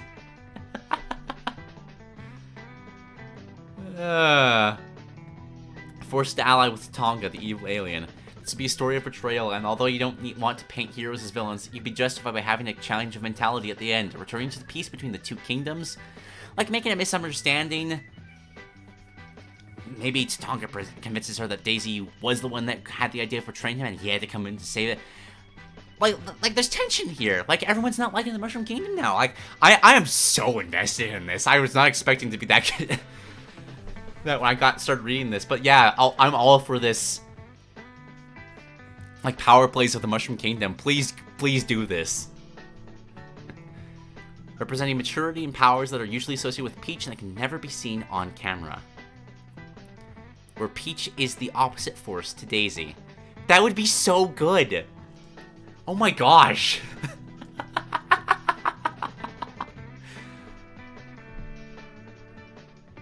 This would be the main story and motivator that would keep the game's plot. Maybe it's a bit edgy, but keep in mind this is just an idea for the potential of a story located in the Mushroom Kingdom universe could have. Not just in this kingdom, and since there was no mention of it in Odyssey, I thought the least we could do was make a different story. Just read in the chat, from Smashers, Daisy threw a blue shell at Peach in the last Mario Kart race, and she took it personally. So we have protagonist, antagonist, secondary characters, location, story, physics, mechanics. Alright, I wanted to delve into another theme that could serve as a bonus for controlling Daisy. Power-ups, they are the one thing, and they exist in the Mario universe, and although they may sound excessive, if one knows how to implement them in the basic mechanics, they can mean big differences in how the character interacts with momentum. So let's not forget that this is our main idea that the game is based on. When it comes to powers, Daisy doesn't have anything consistent. The only thing we know is that her name is Daisy, therefore flowers. And as strikers, they once put crystals on her for reasons.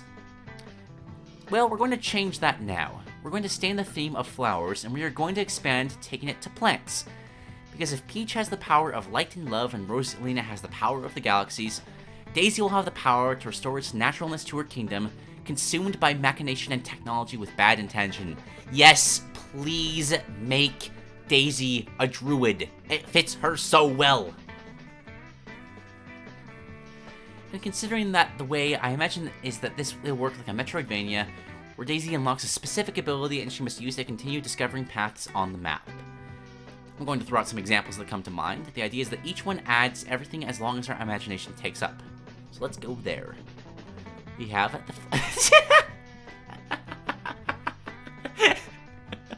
Hold on.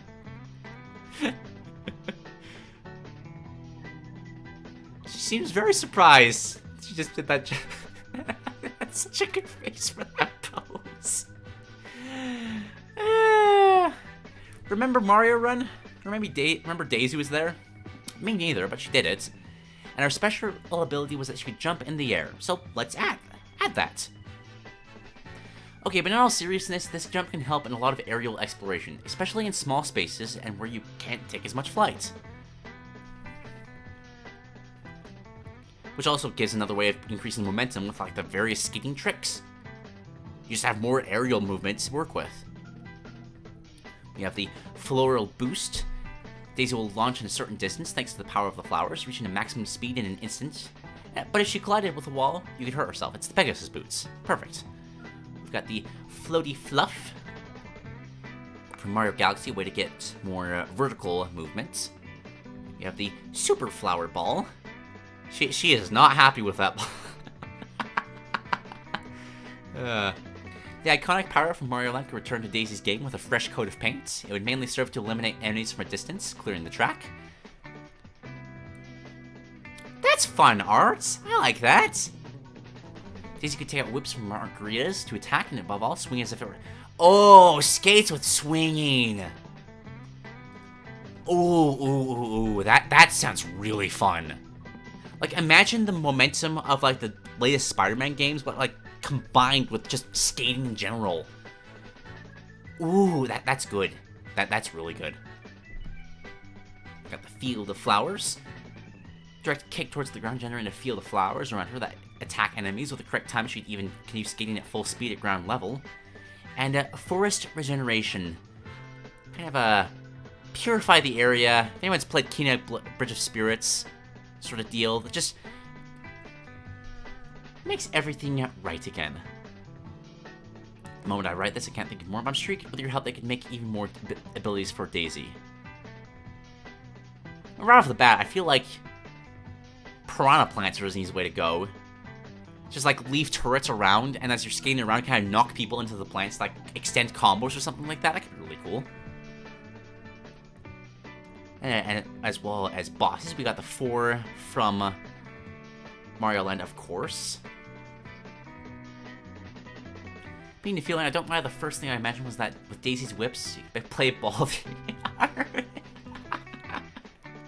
would be so good. Imagine you run into an area where there's just a really giant imposing sphinx, and you just play with it with vine whips like you're playing with a cat. That'd be so funny. So now imagine that we pushed it to such a part with the help of flower fields or with a super ball. So yeah, push it around to beat it. Waluigi's here, because of course.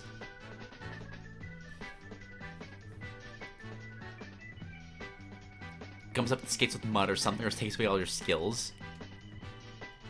Be the, kind of be like those Shadow Mario levels in, Mario Sunshine. But Waluigi steals your stuff and you have to chase him down to get him back. And then Peach. Most as bosses, Peach imagines to me as a stationary boss from inside of an arena where she would send attacks. This is great artwork. I love this artwork. Battle Peach. Send attacks with an army of hearts, armies of toads, or even a tornado of pink energy, something resembling Palutena from Kid Icarus. And they come to an understanding at the end and they all hug. That'd be so cute. Conclusion. To finish the idea that Nintendo gives opportunities to complete new franchises as they did with Splatoon, it's ideal time to try to do something like this. But even so, I don't think that means that we should forget all these characters and stories that the big end tells us they have delivered. We should not see them as chains that prevent us from innovating, but on the contrary, it should mean a compass, a guide, a piece of which exists to make some scratches, that we can now create new ideas with characters that the public already loves and can love even more. These are just ideas. Why did I want to do it? I really don't know. It was interesting for me to design something similar to this. Actually, my approach to video games has been quite limited, only thanks to YouTube and other creators of content more than playing it in the first instance myself. So I hope that I have done justice to all this, and if I appear in the direct, I really thank you very much. You're most welcome. 4 years, goodness gracious. Okay, that kind of threw me for a loop. I've been doing this for a while. I mean, Chilean and your channel helped me tremendously when it came to learning English. What? Ah! Aw! You're welcome! Okay, yeah, no, I loved this. Nintendo does so little with just Mario's universe in general that I'm so used to just... If my brain is feeling ambitious with the universe, I don't shoot very... It's kind of like the... What's the saying? You're so used to table scraps that you have forgotten what a meal is like. Like, this takes that mental boundary in my brain of, like, what I could expect from the Mario universe and just crashes straight through it. I love the ideas behind all of this so much. Like, any feedback I would want to give is just give me more. Give me... Like, one thing that immediately jumps to mind is that if we're having Daisy be the protagonist here, with Peach as the villain, like Peach taking the role of Bowser, I think it would be hilarious if Luigi took the traditional role of Peach in Mario. Kind of like what they're doing for the Mario movie. Just like, one of the reasons she's trying to get back to Tonga is because he has Luigi. It'd be a fun role reversal. That's because I just want to see Daisy and Luigi interact in some way. Those two are adorable and they did absolutely nothing with that. But oh well. What else? I love that you're actually leaning into just how Sarasaland is actually all of these different, like, real-world inspired locations in the world. I almost wonder if you can push that further. Like, maybe try to grab a few plants from those regions specifically? Or maybe, like, dip a little bit into the mythology of those regions with it. So, like, I'm sure that every single culture that those areas are based off of has some kind of interact with nature kind of myth going along with it. And it'd be cool to just kind of take a few inspirations from that. But, like, this is just me saying, like, okay, but, like, push this further. I'm loving what you're saying. Just please keep talking to me.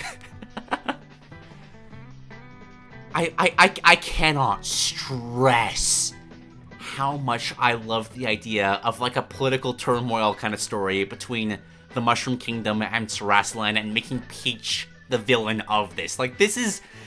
Oh my gosh. Like, that just gets me all tingly. That is so much more story and investments that I'm so not used to having for Mario characters. Yeah, in short, Nintendo, please make this game. It would make me... Make anything like this for that matter. The Mushroom Kingdom is so big, and you just go with the same basic vanilla concept every single time.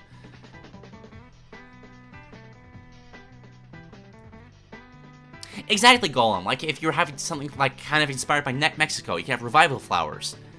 Like, every part of the world has some part of mythology that deals with that, because mythology naturally extends from trying to understand nature. God, it could be so cool. And I'm gonna be upset for, like, the next month that something like this doesn't exist. But, well done, Emilio.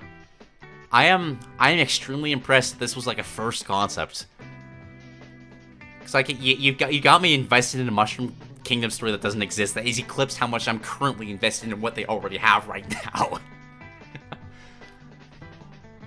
The irony is, I'm actually kind of making a ramble around Daisy. Just kind of pointing out how they could just use her in a way to... it's more talking about just how video games could use different cultures more to expand their world building, and how Daisy is such an easy example of that, because she comes from a place that Nintendo has just forgotten. Because, like, imagine if we went with this, okay? What would the denizens of Sarasaland be? They'd probably be toads, or something, or maybe Shy Guys or something, but they would be, like, different depending on the region. You could have, like, Shy Guys inspired by, like, Egyptian mythology, or Shy Guys influenced by Easter Island. Like, there's so much you can do with just, like, the environments you go through, the NPCs you design. Just if you embrace, like, cultures of the world that aren't limited to, like, what we usually get. Just, like, Western Europe, Japan, America, and that's, like, 95% of them. There's so much you could do.